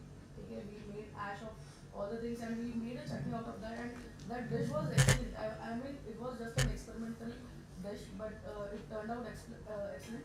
Then second dish, it was a soup basically. So everybody knows prawn dish, shellfish dish. So I'm a Koli basically. So we have a dish called as kanji, which is made with prawns. Then we have drumsticks, and then bottle gourd. So on that base we made a bisque, okay, and that is also one of the most fantastic dishes. So thank you, ma'am. First of all, thank you. Clap for her, please. I love the way she thinks, and being a fraternity, she's gone out of the way, and that is how inspiration comes. Teaching from books is different thing. Somebody has written the book 100 years back, we teach. But going into our local things and exploring, doing new things, taking personal interest, that is what a chef should think. Thank you very much for talking about it. Every occasion, whenever you do something, you need to talk about it so others get inspired of what they do. Okay, it's a fantastic thing. And the outer, the Indian origin, of course, we have that we don't waste vegetables. Our mothers, when we do the skin, they make chutney. All the material is used. The inside also, seeds also used in making bhajia or something. Everything is used in our cuisine. Thank you. And coming back to the next question is, how do diners pursue fusion cuisine today? Now you are the right person, or we'll ask Chef Kader. How do diners pursue then when you put, for example, Chef Kader doesn't work for Hilton, but I would now like to ask Chef Kader, now Altamash has come up with a very fusion menu. Now as a chef with a lot of experience, I feel I want to ask Chef Kader as an outside person, not from Hilton, how do you think it will happen? How will chefs pursue the fusion cuisine in chef's career? It is a trend or a long-term shift in? Is it a trend that short time aayega aur chala jayega, or it is going to remain for long time? The trend always live for some time, and it gets diluted after over a period of time. Some time back, earlier we had Royal cuisine, and then came this thing, what do you call, the esterification and things like that, molecular cuisine and things like that.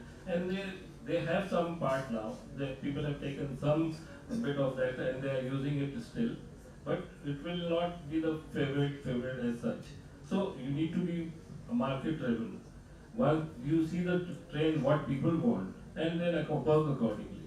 So that will help you in creating new concepts, new ideas, and that's the thing keeps alive for the innovation. Thank you, sir. Somebody has to tell me how much time is left, because then accordingly I'll plan. Yeah, there is time. Okay. So thank you, chef, and now I would like to know what are some most exciting global food trends, like they're trending, like during COVID, this turmeric latte was trending. Starbucks is selling turmeric. That is a trend. Okay, say it will happen, it will continue. We don't know. Because in India, yoga and everything, we say turmeric antiseptic है. हमारे खाने में turmeric है ही है. हमको पीने की जरूरत नहीं. हमारे दाल में turmeric है, खाने में turmeric है, fish में turmeric है. लेकिन foreign में तो turmeric नहीं खाते. तो उनको turmeric लाते पीना पड़ता है in order to get those qualities. So that become a trend. So my question is, understand carefully, is what are some of the most exciting global trend 2024-25 that can be adapted to Indian ingredients or Indian style? Chef Altamash. I'm asking Chef Altamash because he's now trending. So then first I'll ask him and then I'll ask him. Because he's the one, he must be every day exploring. Okay? Because to be on a live chef, to be in the profession, it is not that go into kitchen and kanda kato. He has to think, अभी ये owner आने वाला है, ये vice president आने वाला है, ये minister आने वाला है. अभी मैं नया क्या करूँ? दुनिया में क्या हो रहा है? Okay? That is why I'm asking him the question, because he is most live in terms of what is happening. Yeah. Chef, I think it is Indian cuisine with bit of international ingredients in it. No global food trends? Global food trends, what I see currently trending is Peruvian cuisine. People are feeling fancy about it. There's nothing healthy, I will say. It is much like a Japanese cuisine, Latin American inspired Japanese cuisine. It is very high-end Japanese thing.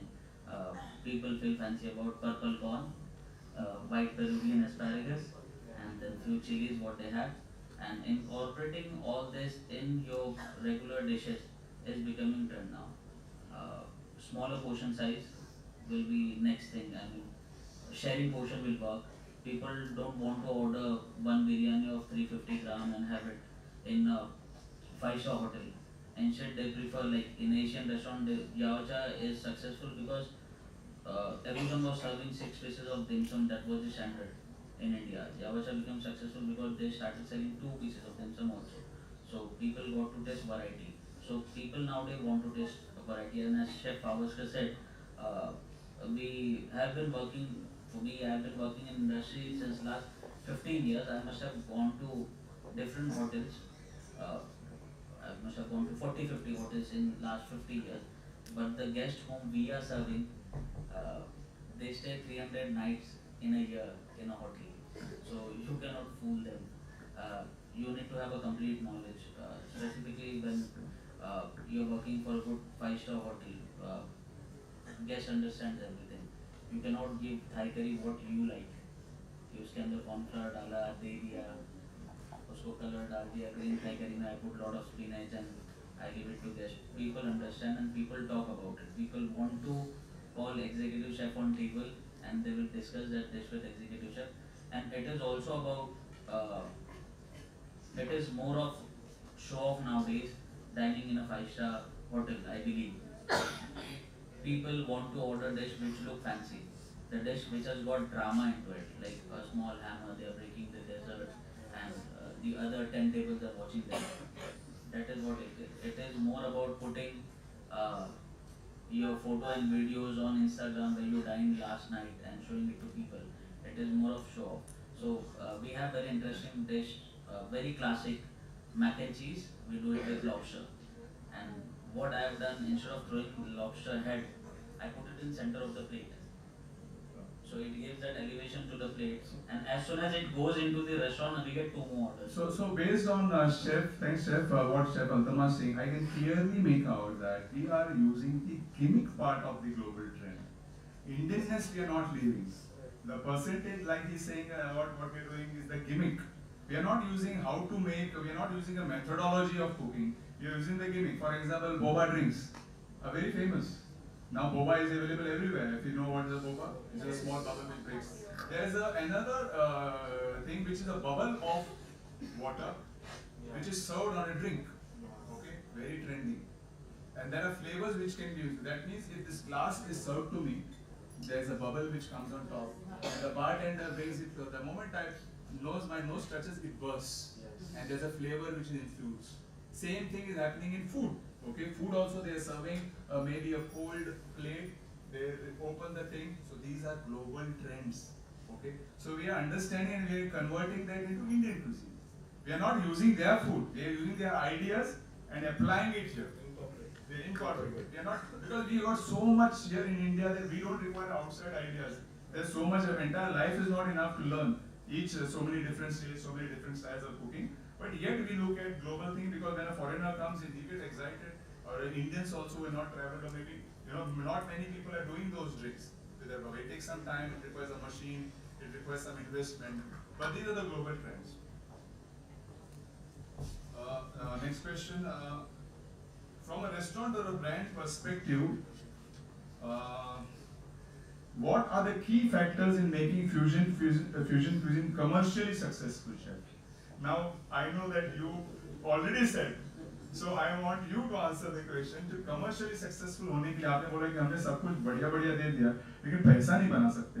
लेकिन अगर मैं ओबरा के बाहर अगर एक restaurant open करूँ और मुझे फ्यूजन देना है, शेफ अल्तमाश जैसे शेफ को हायर करना है, कि भैया मुझे रेस्टोरेंट करना है, बेस्ट खाना जो रिटर्न में दे रहा है, इधर आजा, तेरी सैलरी बढ़ा देता हूँ, इधर फ्यूजन चला. अभी मुझे आप बताइए कि from a restaurant or a brand, what are the key factors in making commercially successful? So I think for the cuisine wise, you can't do that too much of experiments. Okay. One thing the show definitely is their part of it, and second thing, now everybody knows about it. Health food is involved, so that's taking another different tangent for the food. People are looking for the health food and ingredients like chef said. All our millets are taking high hit in the world.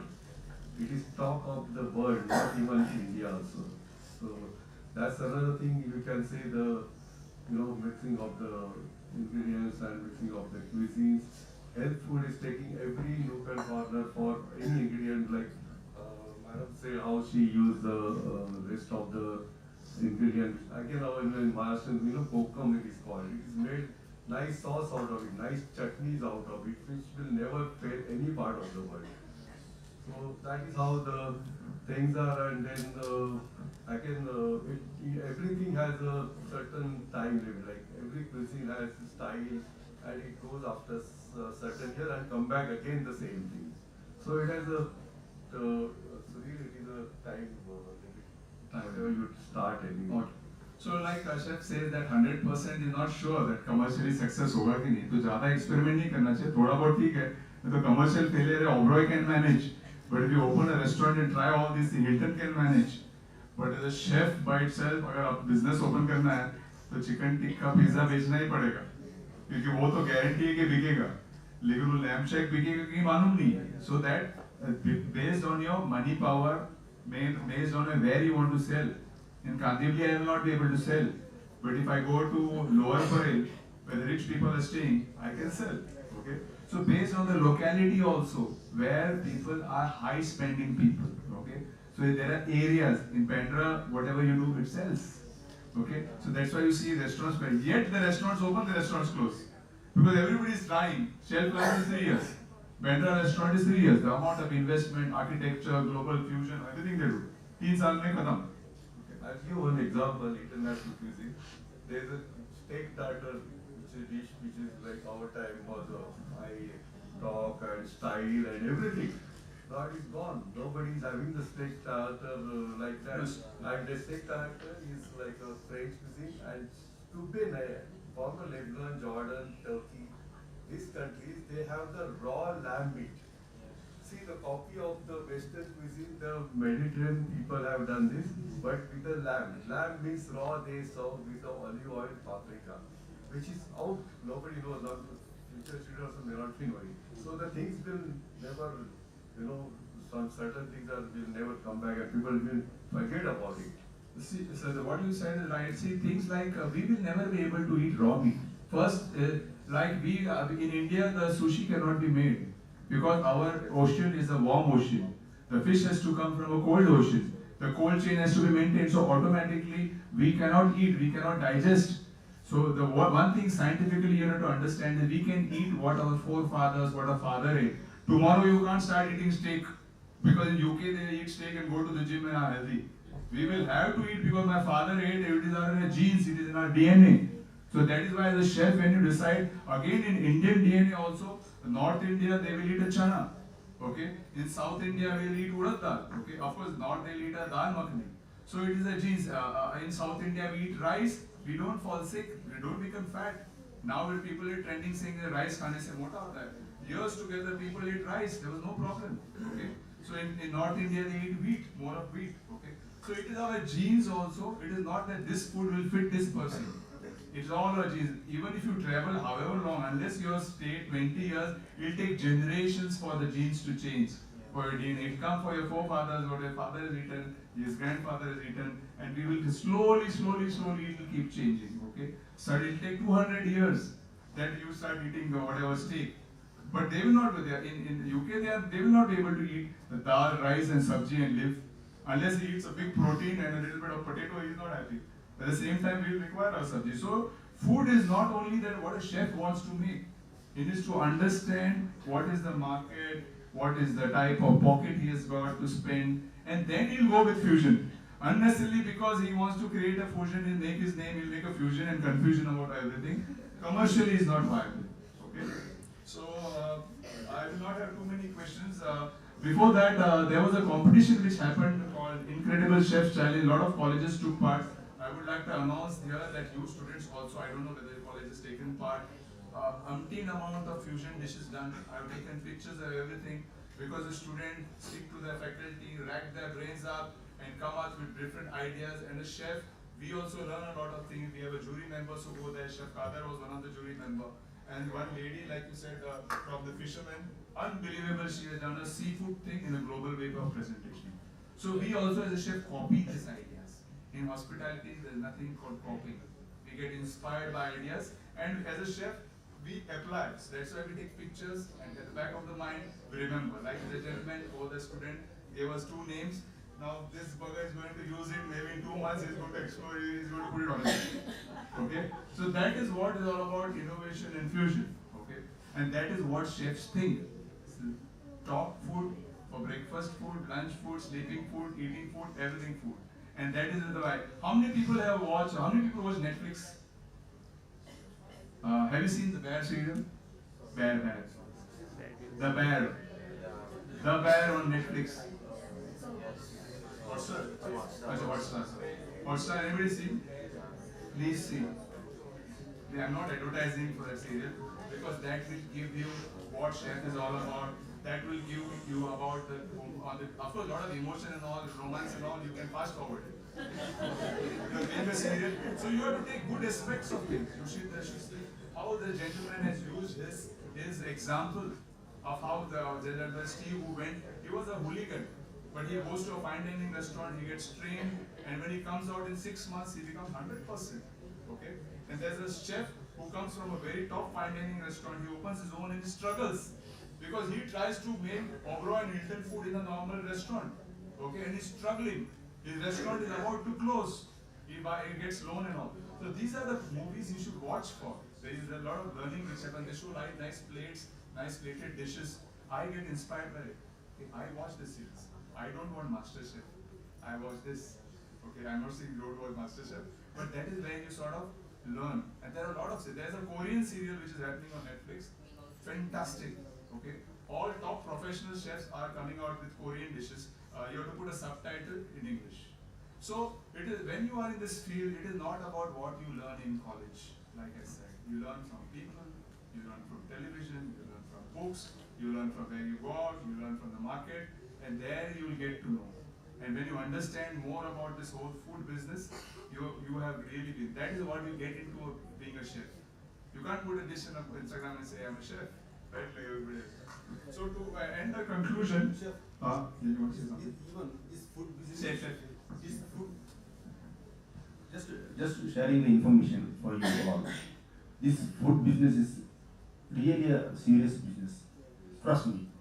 We have to be honest, some ethics, what we are doing. Please, thanks. Okay, Chef Kadar, what advice would you give to young chefs?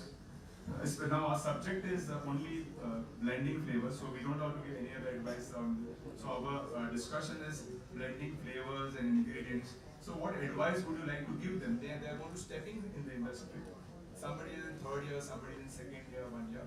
So based on our discussion, what advice would you like to give the young chefs experimenting with global flavors with local ingredients? The future chefs and the industry stars are going to emerge from one of all of you from in this room.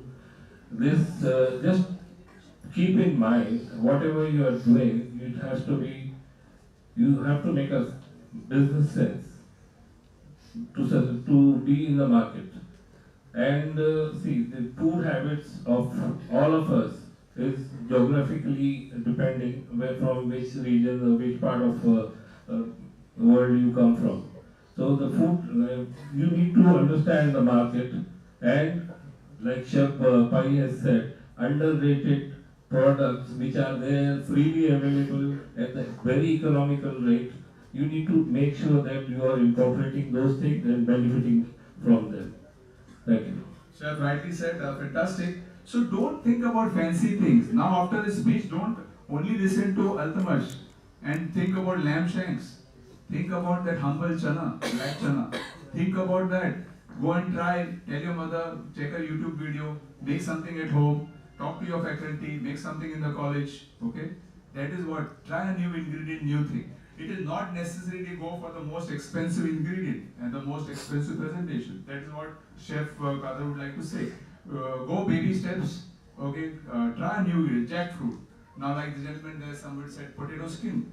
Try, show a picture, taste, give it to 5 other people, okay? And then you create something, okay? Chef, you want to say something? Has anybody made dish out of watermelon white part? You can make salads out of it. I saw it in Oberoi many years back. But again, goes certain, it has a life. Oh. Okay, so any questions from there? So we are done now. I got a lot of questions, but I want to end it up here and I want to get more engagement from the students there. Yes, please. And I want new people also to ask. The same people are asking. Now I'm sure if these people sitting here, okay, here, how many people are here? 100? There will be 5 or 6 top chefs of the world sitting here. We don't know. Okay, they will be here. Maybe we won't be there, but I'm sure in this crowd there will be. We don't know them. But there will be some top chefs of the world, at least 5 or 6 will come here, and maybe 15 top chefs of India will come from here. So, yeah, young man, please. First question to you is, as a fresher, after working for some time, how do I launch myself as a food consultant? Key points for food consultant. After how many years of working? That is important. Minimum 5 to 10 years. Okay, 5 to 10 years. Yeah, you can do that. So, see, the more number of years you work, the more you learn, right? The more better you earn in consulting, right? What is a doctor's job or a advocate? When I went to a consult, I saw a few example. One jeweler came to me.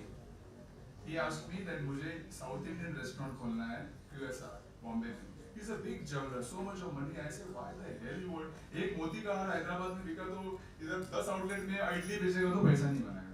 He's saying I'm talking to you on your answer because this is answer.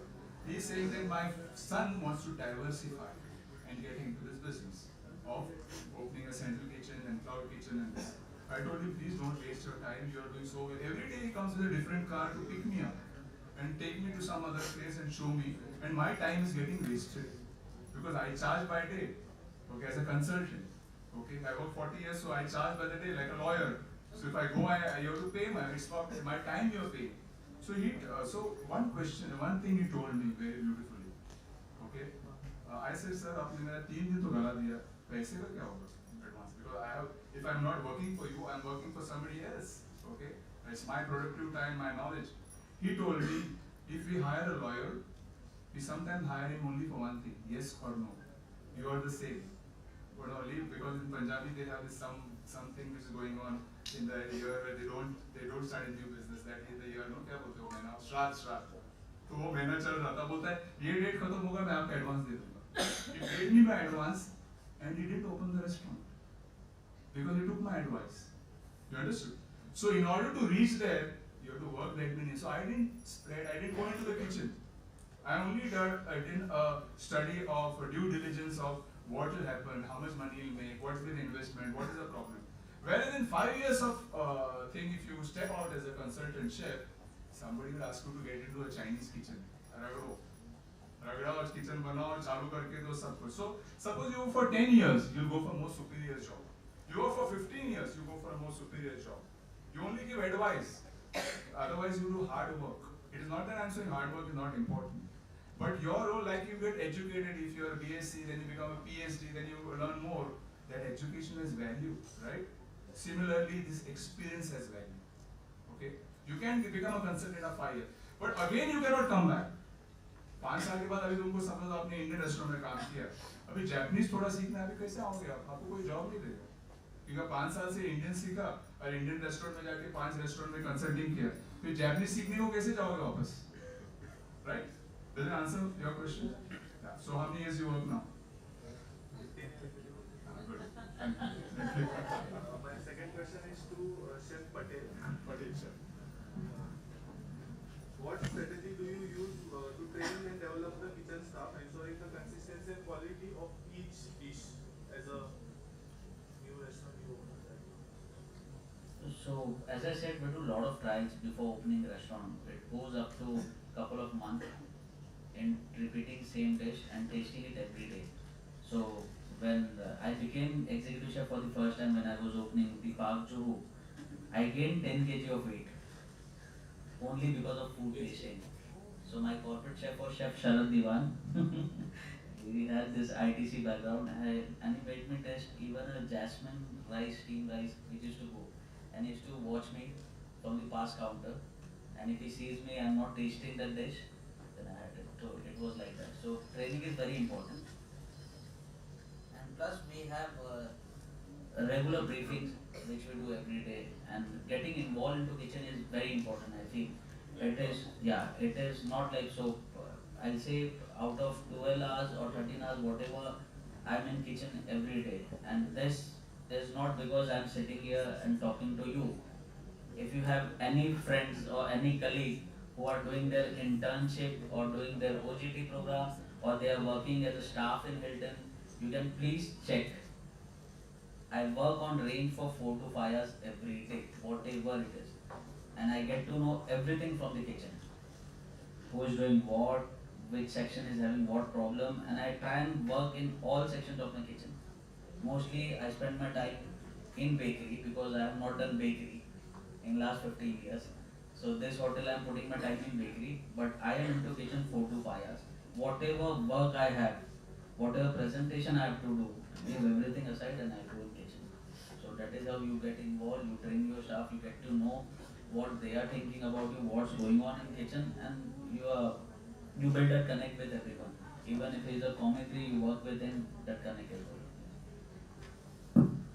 The next question is to Chef Vikas. I just wanted to add to so much the last thing what he has said.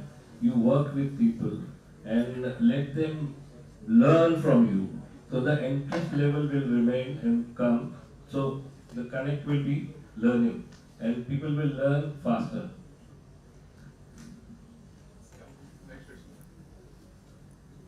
Next question to Chef Vikas is, can you provide an example how do you optimize kitchen operations including cost control and waste management?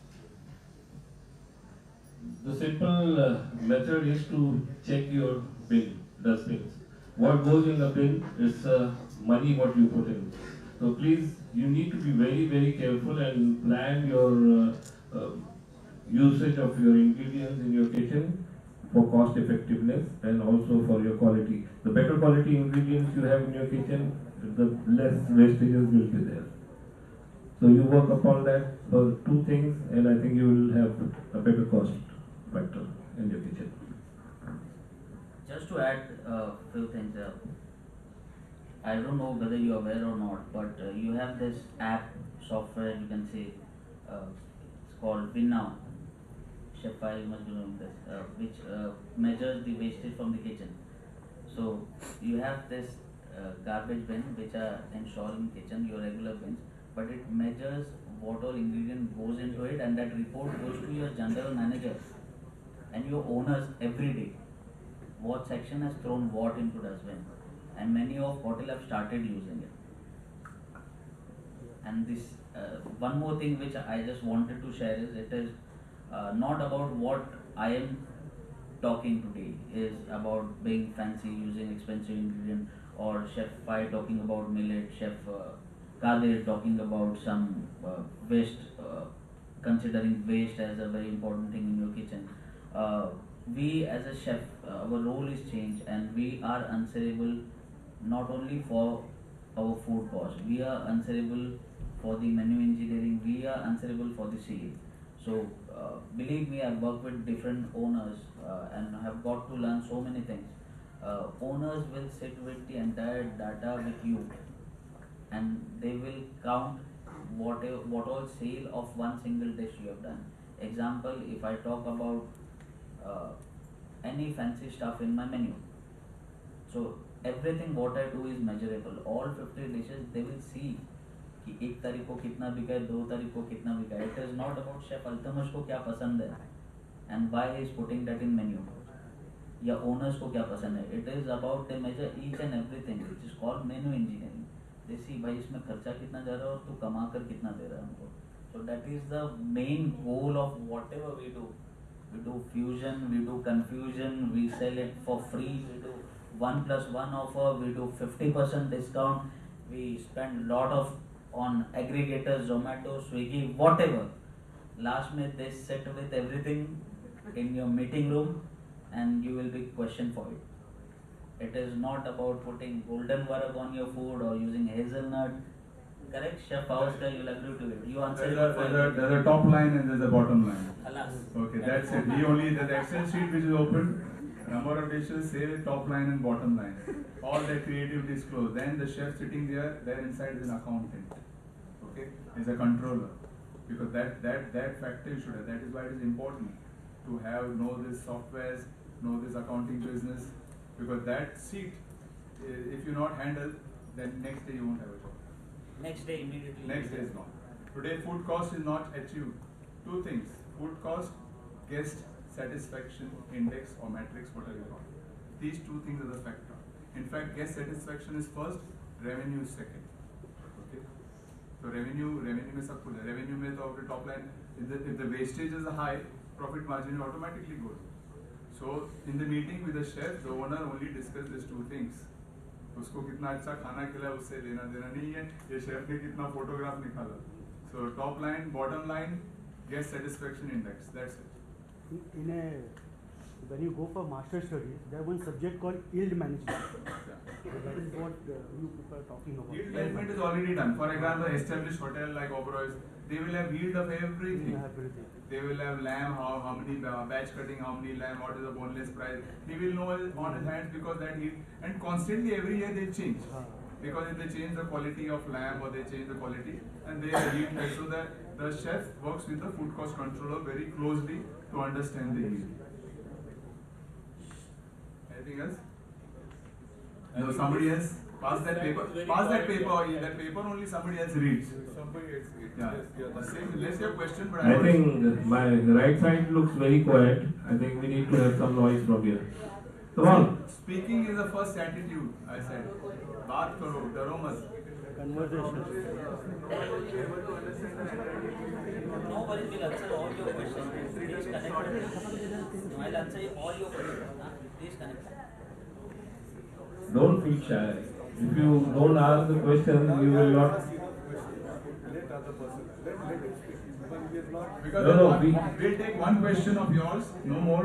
Others have to ask. Otherwise, one last question yours. Okay. The last question is to both the consultants. While setting up the restaurant, would you about about calculate the managing and electrical voltage load needed to safely power all the kitchen equipments. Like while setting up the restaurant, we also need to measure the volts, load, power, and everything. Yeah, Can you just explain me once? Understood. So suppose you are a consultant where you sit with an investor. Investor is saying Lokhandwala में एक जगह है 3000 square feet का है, मुझे Japanese restaurant open करना है, उसमें इतना 3000 में 2000 square feet will be dining area, 1000 will be your kitchen area. Then that in order to get that 1000, that chef is responsible. That kitchen, that dining area, the architect is responsible. So the architect will design how the AC requires to be done. Based on the Japanese cuisine, the chef will design what are the heating equipments. Heating like how many ovens, how many gas ranges, how many. Based on that, like an engineer, that's an engineer's job, but a chef can learn it. There's a RPM we have to learn, in the sense there is a fan which pulls the hot air. So there has to be a balance of hot air and cold air. Okay. Some hotels will give you cold air in the kitchen, and some restaurants will give you treated air. There's a difference between cold and treated air. Okay. So hot air is sucked up by the exhaust. There's a fan which is fixed based on the balance has to be there. Otherwise, the people who are working in the kitchen will be feel very stuffy, because when the fire is on, the oxygen level in the kitchen goes down. So when you feel working for long, when in a good hotel you work, you feel still fresh, because the exhaust system is very good. In a lousy place where the exhaust system is not good, the poor guy who's working on the range, he'll always be sick, because the oxygen levels are very low. So as a consultant, as an engineer, as an investor, you have to make sure there's a right balance of the air which is sucked in and the fresh air which is pumped in. So the people who are working there, it's not about temperature, it is terms about the quality of air inside. Okay? And in order to calculate, there's a formula. Okay? So the number of gas ranges are there, okay, which is there, the oven. What is the type of heat it generates? Multiplied by, there's a formula in order to get the total heat generated. Based on that heat generated, what is the RPM of the fan required to suck that out? And then how much is the air required to be put in? Okay, because you can't just suck air, you have to put fresh air. That fresh air has to be treated. Okay, there has to be filtered. नहीं तो बाहर का धूल मिट्टी सब अंदर आ जाएगा. If you're sitting in a car, you put AC on. You can put the on without putting the AC switch, right? Understand that? So what happens when you don't put the AC switch on? The air is coming only to this thing, it doesn't get a temperature. The filter it is passing through. Dust will not come. But when you put the AC on, it further clarifies. And at the end of it, every 6 months, if you remove the filter in the car, it is full with dust. You have to change the filter. Similarly, in the kitchen, the air has to be treated. Every time the engineering comes and he checks, there's a machine.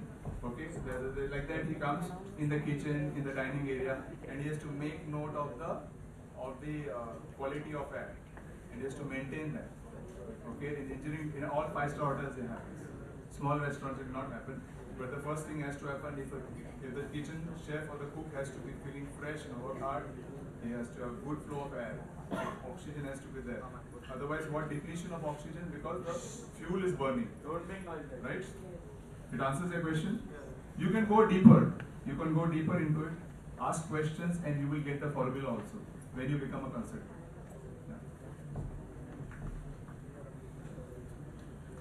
Okay, that's the last question. If anybody else, may I have the mic? Yes, please. Thank you for getting up, and don't lose the opportunity. We're not going to come back so soon again. Good afternoon, sir. I had a question with you, sir.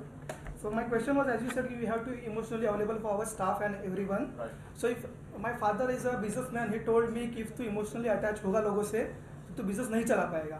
So what are your thoughts on this? I don't want to go against your father. No, it's okay. So you can, sir. You can. So old school thought, because they became successful that time. Okay, I'll tell you example. When I joined as a commie, थप्पड़ भी मारता, फेंकता, गाली देता, हम लोग के पास कोई चॉइस नहीं, हम लोग सुनते थे. आज तुम्हारे को थोड़ा सा इंसल्ट करेगा, तुम काम पे नहीं जाओगे, बराबर है? तुम जॉब तुरंत चेंज कर दो, क्योंकि तुम्हारा नेटवर्किंग अच्छा है, तुमको जॉब मिल जाएगा.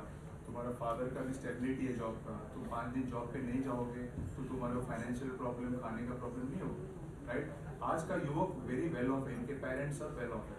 हमारे जनरेशन में स्ट्रगलिंग थे, not necessarily everybody, but our parents did very hard to put her into colleges. We never seen 5-star hotel. My first job was 20 years old. Okay, एक ही जूता था ब्लैक और एक black and white shirt, waiting के लिए जाते थे, right? Humidity धोना है अगर नेक्स्ट दिन वेटिंग होगा, राइट? आज का जमाने में आपके पास 10 शर्ट होगा वैन्यूसन का. ओके, तो अभी वो तभी क्या होता, इमोशन नहीं भी थप्पड़ ही मारेगा, मैं उधर जाऊंगा क्या? आज आप बिजनेस में आप रिलेशनशिप इमोशन नहीं रखोगे, कल कोई आपके साथ काम भी ना, वेंडर काम करेगा, वेंडर के पास 50 ये यंग आदमी के पास 50 जॉब्स है, आज नहीं मिलेगा 3 दिन के बाद एक जॉब तो मिल ही जाए. Emotions relationships are important to get into his heart and understand. Vendor का भी you can't just because you make a contract, एक मटन का कॉन्ट्रैक्ट या पनीर का कॉन्ट्रैक्ट बन जाता है, या बॉम्बे में ट्रैफिक का ठिकाना नहीं है, अगर 10 बजे है वो 1 बजे भी डिलीवरी कर देगा, तो उसको क्या बोलेगा, नहीं थोड़ा सा इमोशन होना चाहिए, बोलेगा सर आज थोड़ा ट्रैफिक था, लेट हो गया, तो इमोशनली हो सर ठीक है सर अगली बार 3 बार मैं मौका देता हूँ, नहीं तो मैं फाइन कर दूँ. What is that emotion? अगर by rule is what your father is, इसका बंद कर दो दूसरे का चालू कर दो, that is your father. You will what you will do is you will say यार देखने संभालने 3 में मैं समझ सकता हूँ, 3 बार मैं तेरे को मौका देता हूँ, 4थी बार टाइम पे सप्लाई देना. Same thing with the staff. Okay, staff will say some यार मेरा पिताजी हॉस्पिटल में है, ये बीमार है, मैं नहीं आया था, आज वीआईपी फंक्शन है, अभी तुम होटल का मालिक हो या रेस्टोरेंट का, इमोशनली विल बी है. Because suppose that guy is a real loyal guy and he's tell you the truth, and you have given him that help when he required, he will be your man. That belief and trust you should have. Okay, so that is my answer to your question. It is not about any business. It can be hospitality.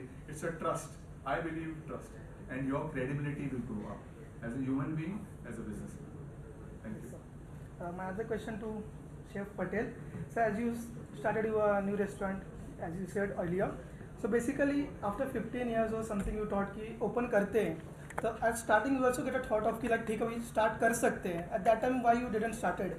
Why you waited?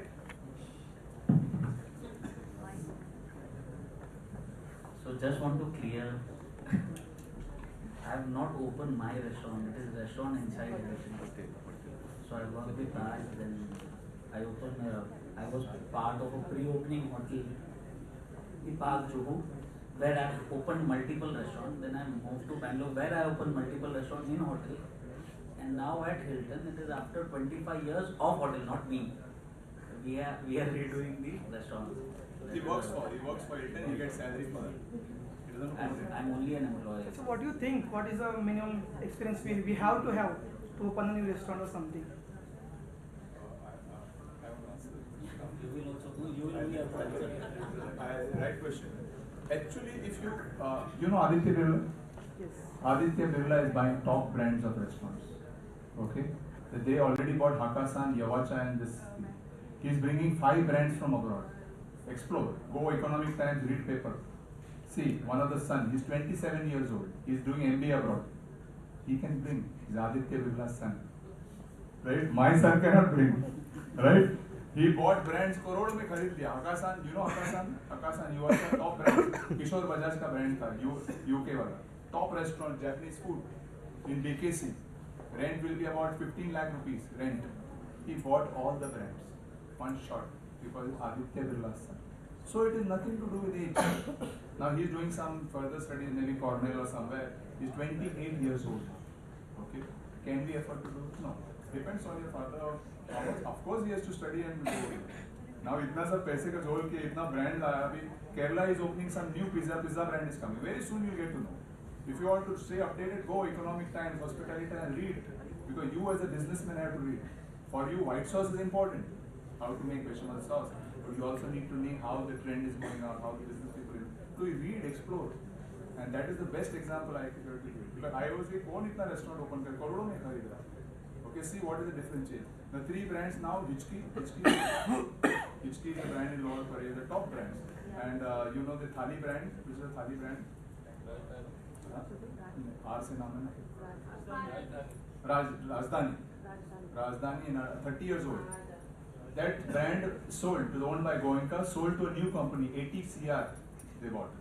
That means they bought a ready-made restaurant with staff, with everything, with menu, and new company bought it. From tomorrow it is their restaurant.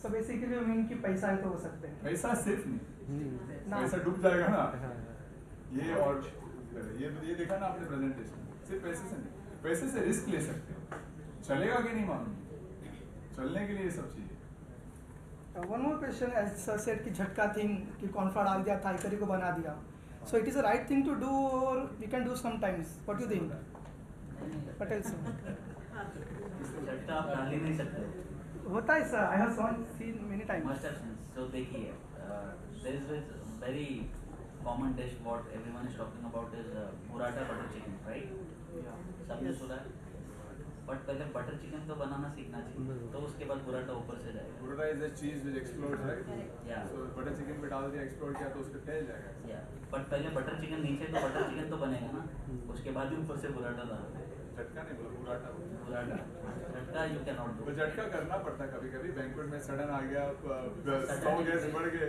That's question only I had कि कुछ जल गया वो time नहीं है करना पड़ेगा तो is it the right thing to do और not right thing you need to do it कभी-कभी टाइम आपके पास नहीं होता है बट उसका भी ट्रिक है बोलेगा तो इट कैन नॉट बी किसी में भी कुछ भी डाल दिया और कुछ भी कर दिया finally you are serving it to guest again you have food safety thing you have hygiene manager in your hotel कुछ भी उठा के you can not do anything कि थॉइंग किया है नहीं मटन फ्रोजन निकालो और डाल दिया झटका नहीं है वो शॉर्टकट्स कभी-कभी होते हैं but not every time on emergencies in order to give a guest in a large restaurant a well-known chef which is known for his name okay a chef whose his name is like in UK name of the chef he will not we will do it via hotel chefs because we have to face the community which I mentioned earlier a banquet guest and अगर उसको 100 का आदमी का खाना नहीं मिलेगा तो वो बिल नहीं पे करेगा तो शेफ का नौकरी मुश्किल में हो जाएगा बट वो जो शेफ है अगर वो एक डिश एक पर्टिकुलर तरीके से बनाता है उसका क्रेडिबिलिटी उसके नाम से वो रेस्टोरेंट है वो नहीं सके वो झटका नहीं मारेगा वो बोलेगा मेरा रेस्टोरेंट बंद कर दूंगा ये डिश नहीं सर्व करूंगा because his name is his brand whereas we as chefs we work for other brands he works for Hilton he works for Oberoi's okay now I also work for other now what I do I work for my name so I will be very careful what I do because the credibility because next person will not give me a job but earlier if I work for suppose a Hilton and banquet mein 100 people short and something the guest will not pay the bill if that dish is not completed something you can't say वो गिर गया रसमलाई गिर गया sir वो waiter लेके जा रहा था वो होस्ट जो है वो पैसा काट देगा तो अभी बाजू के होटल से लाना है कैसे करना है जुगाड़ वो तुमको करना है राइट नहीं तो बिल नहीं पे करेगा thank you any words for the younger generation for creating awareness, like we said, Jhatka. So there are a lot of adulteration. I would say that it is FSSAI mandates all those things like UC analog cheese, analog paneer. There is lots of cheese spread instead of cheese is being used in many foods. So as a part of culinary, I understood. yes. Your question is perfectly right because these are the people who make difference. They eat more than us. With our age, I will try and bring tiffin now. I will eat whatever. I will be selective by age. वो 40 साल के बाद आदमी vice होता है. 25-20 का तो भटक से गया पार्टी में anything नहीं ली. So they are the people who give bring a change. Now my daughter who is about 25 years old, she went to I don't know whether I should name the brand. She is a science student. Paneer she ate. She bought one piece of paneer at home. She did an iodine test. It was Analog paneer. Amazon is also selling analog paneer. Yes. So these people are on social media. Okay, they can discuss, they can talk. They need, but they need to understand what is the difference between real paneer and analog paneer. How health problems will have. Because the next problem in our country is going to be diabetes, heart diseases. Everything. Leading brands are, serving. So these are the people who can bring a change, but they should know. If he has to complain, he should know that he has to do iodine test. If you bring analog paneer, put iodine, it color changes. Rather than complain, they should Action. Action. Awareness. And you can write to people. Now suppose somebody very intelligent here, he goes and detects it. Can you imagine the power he has got? He can go on LinkedIn and check who is the head of FSSAI and he writes a mail. Or he writes a mail to the association. As an association, like we also deal with companies, we can't straight away go negative. So like some awareness. In fact, in our next seminar, we want to talk about more on adulteration. It's not even adulteration, खुलेआम हो रहा है. Adulteration बहुत चुप कैसे होता था? ये तो Amazon बेचता है. It's where my daughter went with a well-known brand paneer, and now the dietitian and nutritionists are advising vegetarian people to eat more paneer. Why? Because that is the biggest protein for a vegetarian, substituting of egg and chicken. Imagine a person eating 7-day analog paneer. What will happen to him? Okay? Because the Westerns eat paneer. What will happen to him? So the awareness, getting deeper into it, going one step ahead, for complaining about it, that's important. Instagram is also filled with a lot of videos where they, load the food with mayonnaise and cheese and all. That's right. See, in Gujarat, you go anywhere, they just street side, they show. After viral videos, you will see a lot of cheese. The dosa will be there with you. Everything. Can you imagine what happened? How many years that person will live? Will he run 10 marathons? What will happen to that person who eats that food? Now his age might be 25 years old. Nobody doesn't know. He only knows taste. Some may cheese, some may paneer. Very tasty. I also want to mention one thing is this generation. What has happened is their profile of this palate has gone above because they eat food from restaurants. Tomato, chips. So they will not be able to eat khichdi. They will not be able to eat dal, rice, chawal because इसका जो है ना वो एक level ऊपर चला है. तो वो आपको संभालना है अपने बच्चों को, अपने स्टूडेंट्स को कि बताना है भैया ऑर्डिनरी खाना खाने सीख तब टेस्ट पता चलेगा. अगर लेस का वेफर रोज खाएगा या तो चिप्स तो ये जो पैलेट है इसके ऊपर छोटे-छोटे चीज होते हैं जो आपको वो आपको नॉर्मल फूड टेस्ट नहीं कर पाओगे बिकॉज आपका लेवल वही ऊपर हो जाएगा. And market is filled with all cashew nut, loaded, peri-peri spice, French fries, peri-peri spice, rice bowl, everything. High salt, sodium, and it is going to hit the disease. Hospitals will do well. I don't know. That answers the question. So will we find that out? Okay, thank you. Thank you.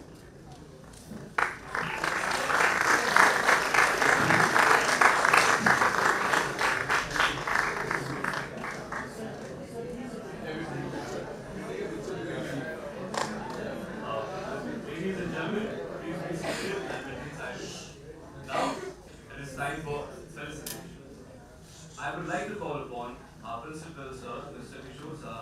Please felicitate Chef Sudhir.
Now, I would like to call upon Dr. Eva to please felicitate Chef Atharva.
I request Principal Sir to please felicitate Chef Shetty.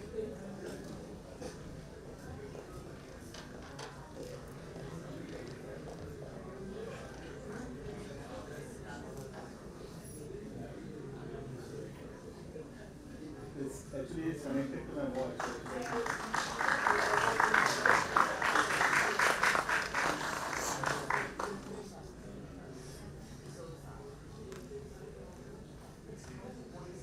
Now, I request our Principal Sir to please felicitate Chef Prakash.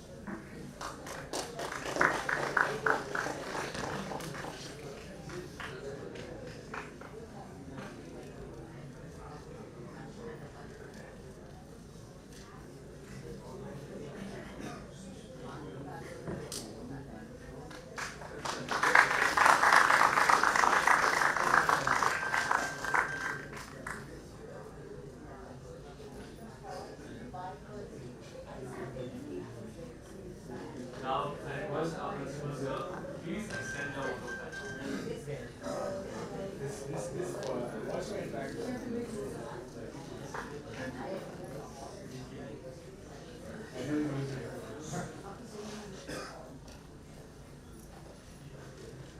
Good afternoon, everybody. On behalf of Atharva College of Hotel Management and Catering Technology, we would like to extend our deepest gratitude to the distinguished chef who graciously shared their expertise with us.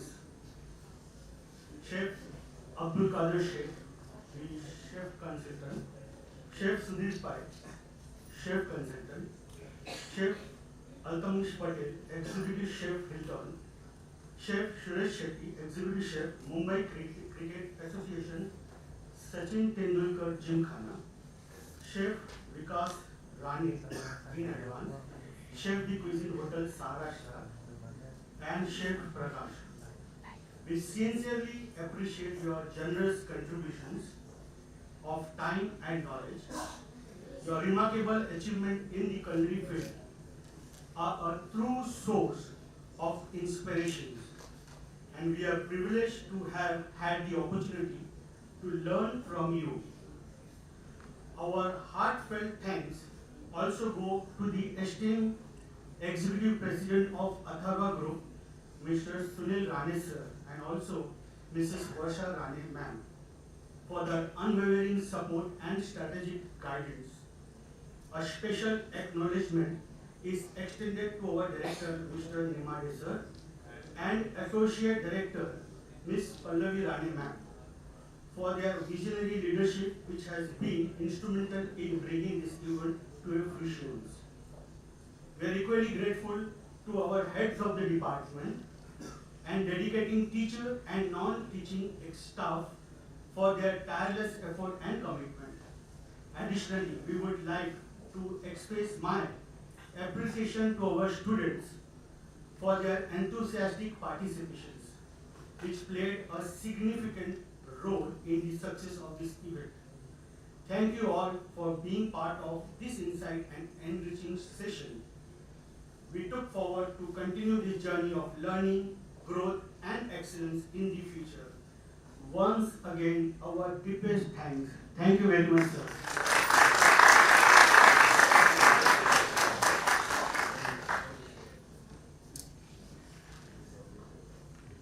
Thank you so much, Principal Sir. I would request everyone to be seated as we're going to have a group photo together.